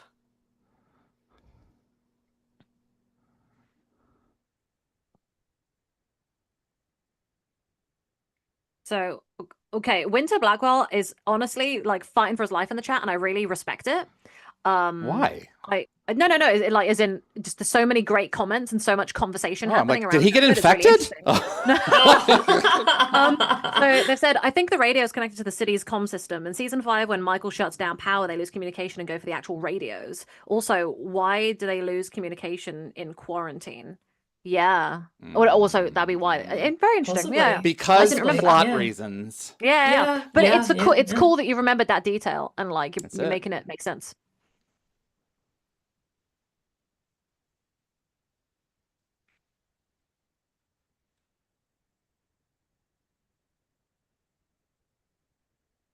Yeah, let's do it. I think a few people online said that rewatching this episode during the real world pandemic made it unexpectedly resonant. You know, quarantine protocols, defying lockdown orders, crisis management. Did you sort guys of just hit differently in that context? Did you ever see the film Contagion? Yes. I saw With that the in monkey? 2000 and So it's on my rewatch list, and I'll be watching it in the next few weeks. So don't spoil it for me, please. Okay, I don't know I'm if it was pretty a sure monkey. I've seen it. It was definitely a monkey. It was a good movie. Yeah. Was it a monkey and a bat? Also, I thought it was a bat and then something else ate a banana or something. The monkey is on the poster. Is he? Okay. Mhm. So Pretty sure It's like a it's macaque almost. I saw that film when it came out in the cinema around 2010 or 11, and I remember turning to my friend Aiden. That was his name. I remember being like, "Yo, man, like that'd be crazy if that happened, wouldn't it?" And then I remember when 2019 and 2020 hit, and I was like, "Yo, it's actually happening," and I can't believe it. That's It it. was so surreal. The thing on the computer looked like the Zatark detector thing. I don't know. yes. Yeah, with the Yeah. Winter Blackwell said, "Sorry, I've seen this series far more times than I care to admit." Mate, me too. My uncle asked me the other day how many times I'd seen Torment of Tantalus, and I went at least 100. That's it. And he couldn't believe it. That's no. No, David, when you have, look, for years, it was me and some season 1 DVDs of SG-1, right? I had no internet, right? No, like hardly any friends. Only one video game on my Xbox. And and I lived with my grandparents. I had no entertainment. So all I did was rewatch season 1 of SG-1, which is why I know it so well. Yeah, no. 100 times, no. I promise you I've seen it 100 times. Okay, Wow. I promise. Didn't they only bring 3 Necro generators with them? Wasn't that it? They don't have a did lot, they? no. They're just spinning them off They like don't have crazy. a lot of them. They didn't have a lot No. yet. So this Also- was quite the business expense. It was. Yeah, it was. But I mean, you're talking about the lives of most of the expedition, so Lives I guess schmives. it's lives schmives. Not worth the Naquita generator. Not worth it. It's just a piece of hardware we're talking about here. Human lives? Yeah, Give me a break. screw people. Screw people. We'll make more of them. Also, notice how everyone turns to look at the flash through the windows. You'd think like military personnel and glasses scientists on. would Yeah. know better. Well, the scientists, I'm not so sure, but the military personnel, yes. They did this in season So I like think they can cause, like, 2. They permanent all put eye glasses damage. on. Yeah. Yeah. And Bates didn't turn. No, because he's smart. I don't That's know it. what this is supposed to mean, but Yuris Tosh said Nicole was born in the wormhole. Thanks. Maybe the womb hole? I was going to say the wormhole, but then Is that that it? sounded awful. You know what? My mum Oh, was leave it to pregnant me for with the me awful. when Stargate first aired, like Yeah. SG-1. So, you know what? Sure. Sure, why not? You know? That works. Yeah. Nice oh, work. yeah, run by and get takeout for us. Oh, I'd love some takeout. Yeah. Hash brown. Oh, yum. I'm just thinking breakfast food. We had Ruby Tuesdays for lunch. Do you have Ruby Tuesdays down there? No. No. No. No, Over we there don't have and those down there? things. No? I'm not gonna lie. America, I know that like you guys like have capitalized on like everything, but like in some ways, right? You've done it so damn well. Like your food is crazy. Oh, and our food is You have a is lot more options. Very You have so generous. many Yeah, but options. it's not but it's not, Takeout. but it's not really good. It's not really any good. No, but I want days dedicated to like food or like I want Yeah. we have the Grinch McDonald's. It's so bad. All we You get have is a some fries. Grinch McDonald's? Yeah, and so America has a full on like everything's Grinch, but here it's just fries What do with you some mean dill Grinch? pickle from Oh, Grinch it's Stole Christmas. just, like, yeah. it was just like seasonal, like a seasonal release. Oh, Yeah. I see. Like Grinch, is that to suggest You Stole like Christmas. it's awful? Oh, okay. Oh, no, I it's thought it was like a slang. literally Christmas for themed. for Christmas. okay, We've got got it. the same thing All here. right, cool. Yeah. Anyway, Weir and Shepard are doing things. Yeah. I think So we had I'm a glad he's Grinch apologized. theme as well. Yeah. There you So go. this scene is pretty important for the season arc. Like It neither of them is. backs down. And I think Joe Malozzi said that Shepard claims credit for saving the day. Weir questions whether he Yep. actually trusts her, and he can't give her a straight answer. And I think that's like a rift with real potential for future problems. And Joe Malozzi posed a provocative question about this moment. You know, Shepard saves the day and gets off the hook, but how different would the conversation have been if the mess hall victims had died? Yep. Yeah. Is this the first time her authority was overridden? Or the second? I think the first time it was properly overridden. I think Because every the other next time it's been in Probably. question. it's Everett, and then Yeah. at the third time at least, if not sooner, it's Abe Ellis of the Apollo. And it just keeps on happening again and Alice, again yes. to the point It's where really annoying. she tells Taylor, you know, if we get through this, I might have to step down, and then she is forced to by circumstance. Yes. So Yeah. it's one of those things that just hangs in the balance with the character relationships in this show. Even and it's is it never fully Caldwell? resolved. Doesn't Kind of Caldwell take Caldwell. over at one point? It's possible. He's supposed to be taking over Shepard's role while He he's definitely injured or comes he's in with disappeared or arrogance. something. That's true. Yeah. And he comes in and just completely takes over. And Yeah. Elizabeth's Not like, surprised. you're just here in a temporary position until we Yeah. get Shepard back. That's it. Yeah. Yeah, and he just takes over. Yep. I've got words about that You've got in a moment words. when the credits finish rolling. There we about my go. views on the episode. This is Hot Zone. Thanks for tuning in with us, everyone. Hey guys, Hi. how goes? I just want to say, with terms of the Grinch thing, yeah. So they did a Christmas Grinch Who Stole Christmas theme for McDonald's, and So America they- had they like did the here, too. shakes and everything. Oh, Yeah, but in the UK, all we had for the Grinch thing was that the cups said Grinch on them, and then all we had was some fries that you season with some dill pickle seasoning. And it Oh, I'm didn't pretty even sure taste we good. had more than that. Yeah, that's what I mean. I England's wonder so what that is. boring. I don't wonder if it's like an ordinance thing, like you can't make the fast food too tantalizing. We don't want people to go there and eat too much of it, you know. Yeah. Also, there's a level Yeah. of like, your dyes are different from our dyes. That We're not is allowed most a lot of your definitely dyes. I think that's probably got something to True, do with it. and So- you need to be thankful for that policy. Apparently, Yeah. our Grinch meal comes with a frozen Fanta, which is like an That orange information might have could save your lemon life with one green day. apple popping We might have had pearls. that. Yeah, we didn't Sorry. have that. Yeah. Guys, our Grinch sucked. Anyway, so just David Brent mentions takeout, and I'm just triggered about McDonald's.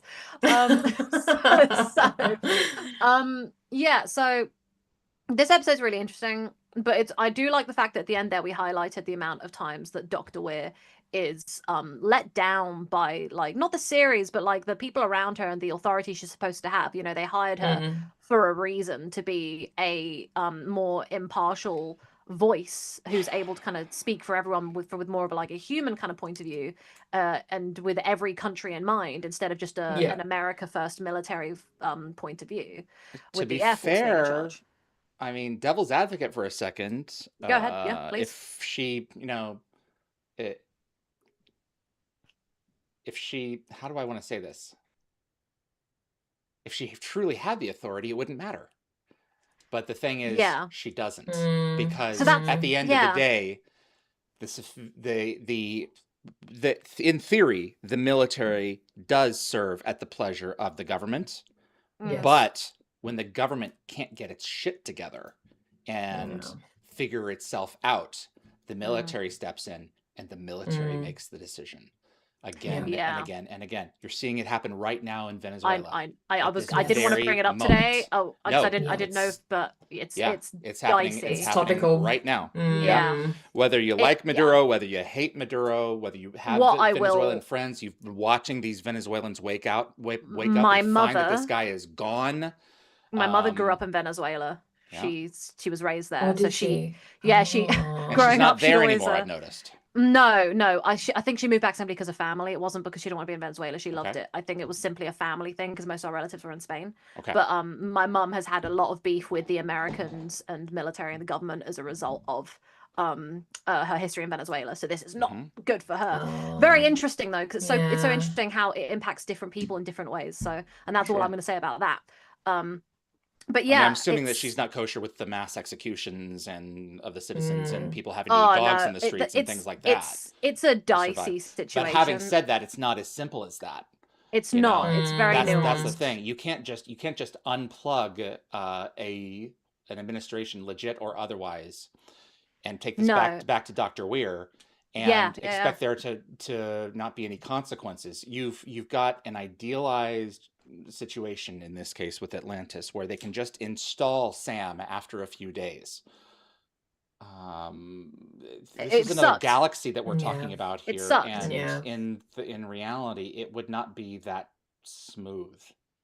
So, I find it super interesting the fact that Atlantis consistently for 4 out of the 5 seasons has has Dr. Weir and Sam in charge, just like women, which is nice, change of pace from what we were used to seeing with SG-1. It was their goal from the beginning. It does bum me out the amount of times that their authority is questioned. Sam a little less because she has that military pull. The fact that she was on SG-1 means that she's really earned her stripes and people really want to listen to her. But Dr. Weir, I feel so bad for her because I feel like she's really, really fighting for the kind of respect that she deserves because she's a really great woman who means well and is trying her damn hardest. She is a politician though at the end of the day, really, isn't she? It's the difference between she's got no civilian run operation and a military run operation. Yeah, she's not very snaky. Take a look at Universe and those two. In SG-1 you had one, in Atlantis you had the other, and in Universe you arguably have both.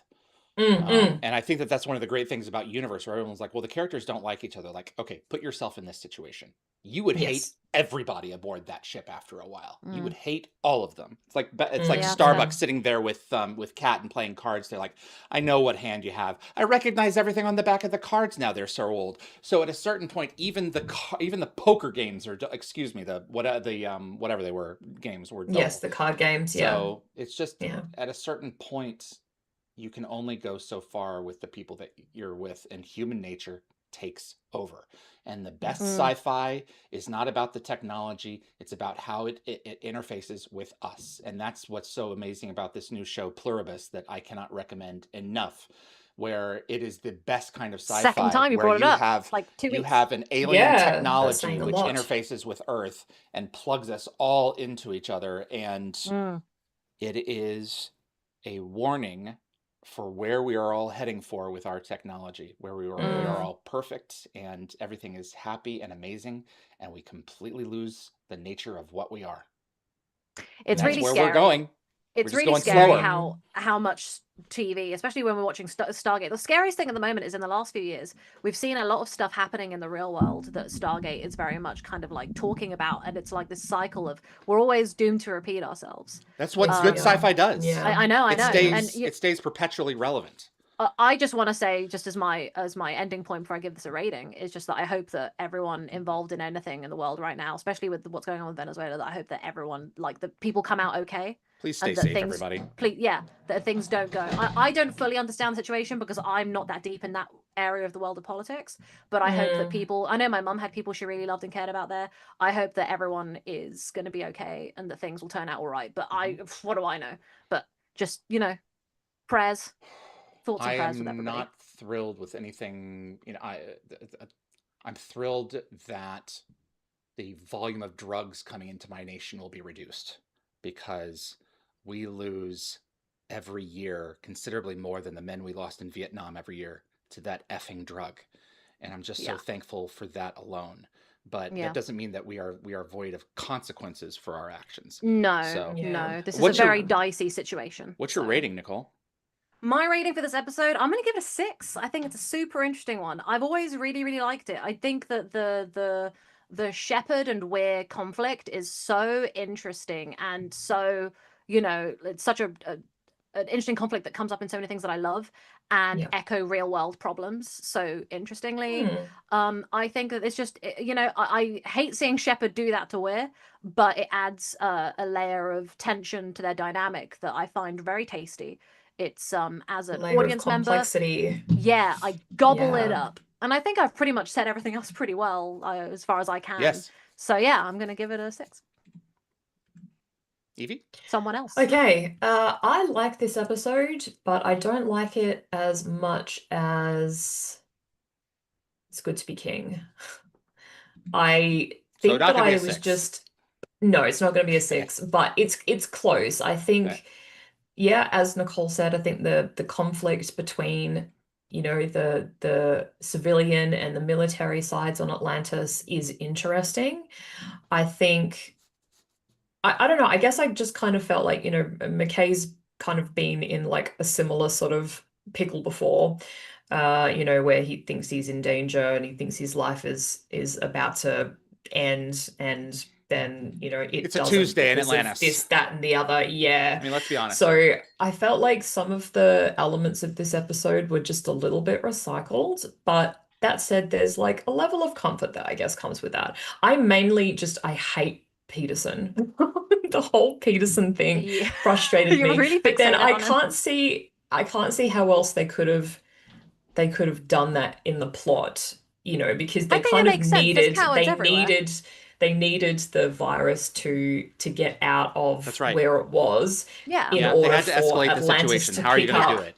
Yeah, exactly. So Mhm. it had to happen to fit into the plot. But I really hate that someone could be that inconsiderate. But that's just me. So 5 for me. Did you not live through Nice. COVID in Australia? Did you not see Oh yes, a I great know, many, absolutely. And I was still of your very peers frustrated being with very inconsiderate walking their dog more than once a day around the block, and the number of people who were eager, yes. terribly eager to report their neighbors to the state for misbehaving. Ooh, I have a lot of things I could say about that. People need to chill. Yeah. I went, Yeah. can I just say, I went on walks daily, all the time, met up with my mum, went on walks with her. Yeah. You know, it wasn't like, it was a distanced walk outside Yeah. in the open in order to Yep. make sure everything was It's okay. outside, and the yeah. number of people. I had a couple of Mhm. friends in Britain who said, "Yeah, I walked out in the neighborhood, and my neighbors said, this is the second time you're outside today." Because we're stuck inside. What do you want? we're stuck. Give me the Yeah. answer. Would you like to I say don't think hello we to had- the fandom? You're here, aren't you? Is David's mum in the Yeah, room? come on in. I don't know if she's It's ever more done than the show just before. us. So David's mum. Hi. this Hello. Oh, hi, beautiful. You can look see where lovely. David gets his looks. She didn't hear my compliment. I'm going to say it again. I was just saying how beautiful you are and where I just David wanted to gets his say looks Happy from. New Year. Happy New Oh, Year. happy Did you New see they were Year, paying you a compliment? Alana. Can you hear I'm them? calling you beautiful. Oh, Can no. she hear us? There we Yes, go. you look lovely. Aw, I hope you had a good dinner. We did. Yes. Ruby Yes. Tuesdays. Yes. It was Ruby Tuesdays. it Oh, was that's fine. where you The went. Kazuki was good. It Oh, was yeah. I fine. don't even know what that is. You Yeah, had that one is bite. Kazuki. It's a skillet with a chocolate chip cookie and vanilla ice cream Oh. on top. Oh, After I've it's seen come those out of the on the skillet. internet. Well, it stays I've in the seen that on skillet. the That actually sounds really it's amazing. It's a criminal. wicked indulgence. Yes. So Did yep. you share? Or I do took you a have bite. like She your took own, one bite. your own little skillet? You know, No, and she no. wasn't going to, and then it came out, and she was like, "Oh, Oh. that was good." She's So I eyeing get the order dessert. envy. That sounds like something I'd do. She does. I usually too. order That's the something word for it. healthy You get order and envy. then Yes. I Because get she order. she gets something, and she's like, Everybody else's looks better. "This isn't what I wanted." I'm like, "Is it Yeah. not what you wanted, or is it Exactly. that it's I'll not go as with- good?" I'll And go she with a eats healthy it and option. suffers Yeah. quietly. Yeah, So. yeah. I'll Dave- order a healthy option. Someone else husband will order will- fries. My I'll want the husband- Yeah. fries, and so I'll Yeah. just steal some from their plate. They're like, "Why didn't you order the fries? I'm trying to eat healthy." Well, I Oh my gosh, it's a family affair. Everyone's in the room. Look on, Dad, you're too high, Dad. been down. We haven't even got David's Okay. rating. We haven't done anything. It's like fallen to chaos. Please don't do a Wilson from Home Improvement. Say hi to the Say girls. hi to the Oh, guys. it's the wrong. This It's the is wrong not the half best- of his not face okay. though to be a You can Wilson. hear them. Okay. All right. They're getting Hello, ready to leave, bye. so we're going to Love you split. I'm going to guys. say goodbye to them. Do you guys want to continue on for a minute, or do you want I to need end to this? finish the rating, so I'm gonna. Okay, David, what is proceed. your rating before you leave? It was a 4. Okay. It would have been lower without the tension with the Sweet. with between the characters as a result of these decisions. I think the Weir and Shepard stuff was dynamite. I'll be back. Yeah, same. Okay. Okay, well that's there's so much happening in the last 10 I minutes. know, It's we've had so many special guests today. We've got special guests, we've got world Yeah. politics, we've got David's parents. I'm like, oh my god, food. We had Tom. people- We had Tom. Yeah, what is pop going in. on? What is happening? Oh my goodness. All right, So- what's happening in the chat? So I gave it a 6. Evie, you gave it a 5? Yes, And correct. David gave Yes. it a 4. Okay, Yes. so Gecko Fett, 5 out of 7 for me. Anthony, this one is a 4 for me. Gecko Fett said, "Now I want to get in my car and get some fast food." Yeah, do it. We've got Jerome Labana. Am I saying that right? I'll give this one a 5. I like exploring the characters further and their relationships / hierarchical dynamics, as well as laying down some groundwork for later episodes. Jed Ted, 6 chevrons. Urius Tosh, a 3. Oh, a 3. That's the lowest so far. Medical drama Okay. episodes timey, and this is no exception, just a bit mid. Fair. I like the Some episode fair so much remarks. because of the tension between the characters. I think it was very interesting. Mhm. Lockwatch said Weir just doesn't have the strength to run the expedition. Or Lockwatch, Bold them's fighting statement. words. Them's fighting. No, it's fine. I get it. I love Dr. Weir. I don't ever think that she's not strong enough, but I think there's just a lot of push and pull that she has to really fight against. It's very tough. She's Yeah, in a very hard yeah, position. Exactly.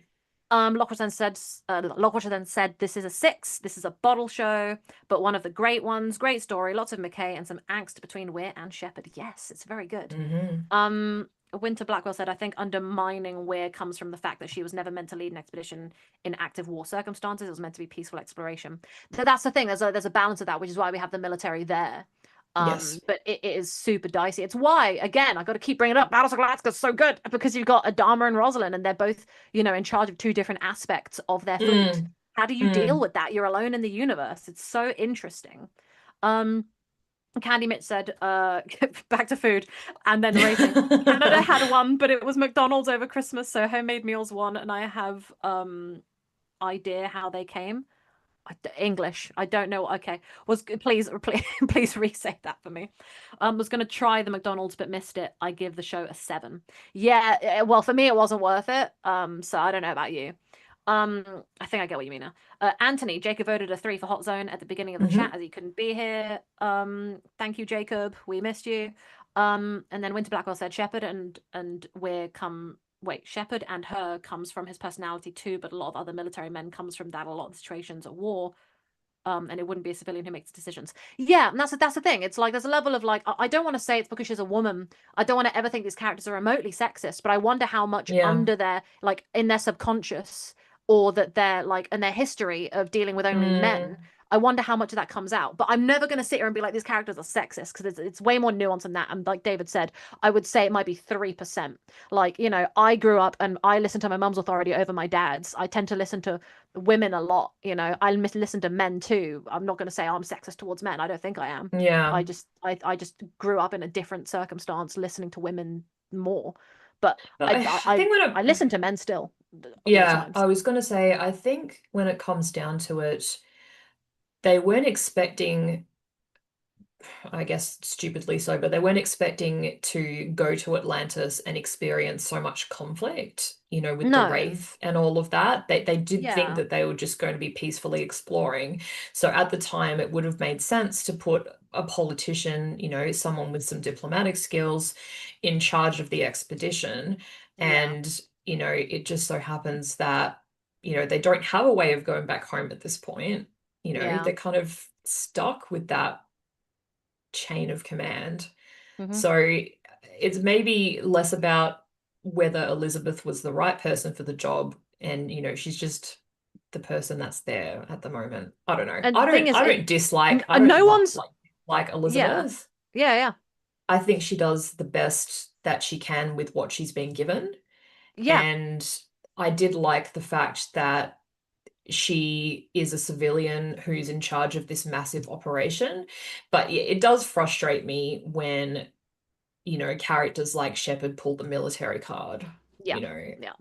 They should be like, Elizabeth should be resorting to characters like Shepard for military advice because they have more experience in that field.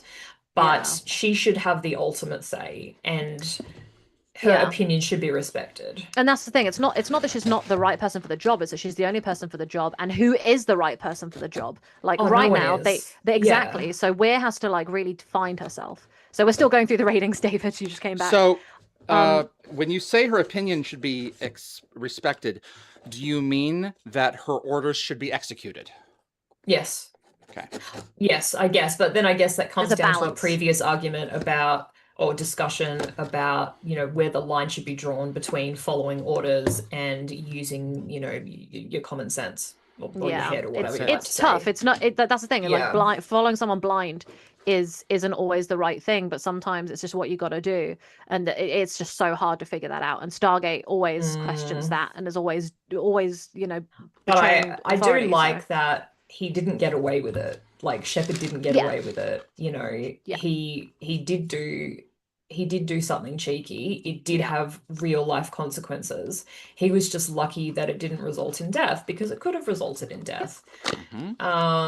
You There were know, if no they didn't lasting find- consequences. There was no No. lasting consequences, Yeah, and which there could have he easily been. almost kind of just got a slap on the wrist Mhm. because he did something heroic that saved the day. Mhm. But I like that she took the time to address it later on. You should let it I slide. think if she didn't, I would have been miffed. Mm. Continuing on with the chat. Yeah, sorry. Winter Blackwell brought up another point about people keep bringing up Weir versus Shepard. It's just very interesting. Paul Brickler said, "Oh, okay, this is nice. When I was a teen living in South America, Venezuela was a thriving country. I hope they get back there. And more. Yeah, me too. My mum had the same growing up. So fingers crossed that they can find a way. Well, yeah. That's all we want. We want people to thrive and be happy. So that's all. If it means exporting 4 million barrels, was it a day as opposed to 750, lot. 800,000? There's a lot of problems with So- that. It's so frustrating. Mm. I don't want to. I'm going to say some stuff after the show because I've got some stuff to say about my own personal stuff, but I don't want to say it on here. Okay. I've got Paul Brickler said I'm going to give this one a 1. So I want a 5. He said 1 of 5, and my brain broke.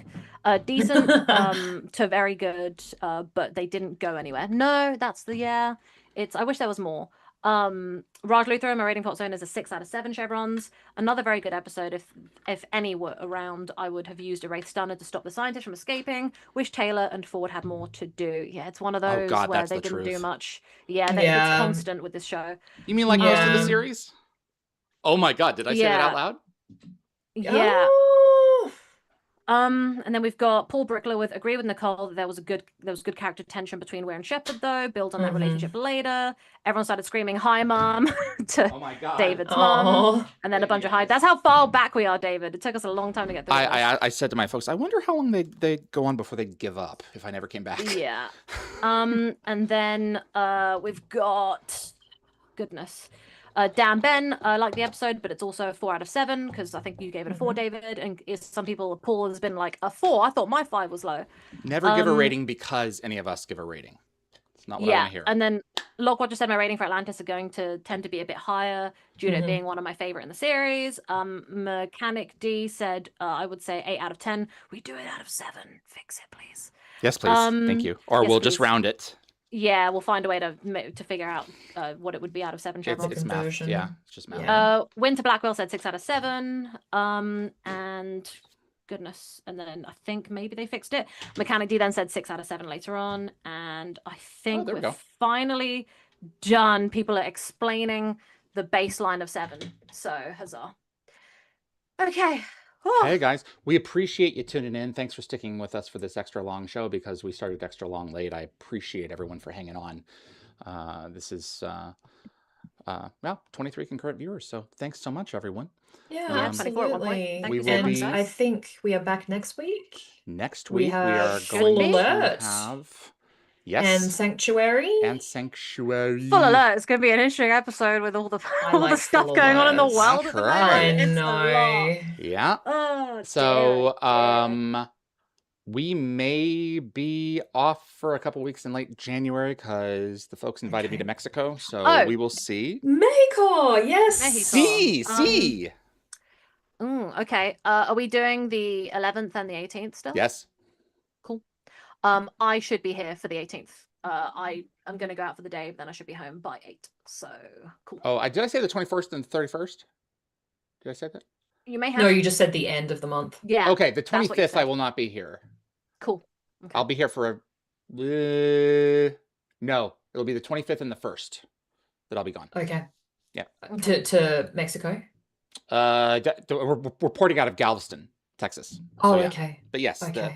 by the 1st I will be in Galveston. But it's neither here nor Okay. there in terms of this show. But yeah. I have nothing planned, so I have Well, nothing to report. Have a sweet, sweet good time with your sweet, sweet hubby. There we go. Alrighty, gang. We are the Wormhole Yes. Extremists. We appreciate you tuning in. Dial the Gate will be resuming very soon. And we will be talking to you guys then. All right. Take care, everyone. Bye now. Bye. Bye.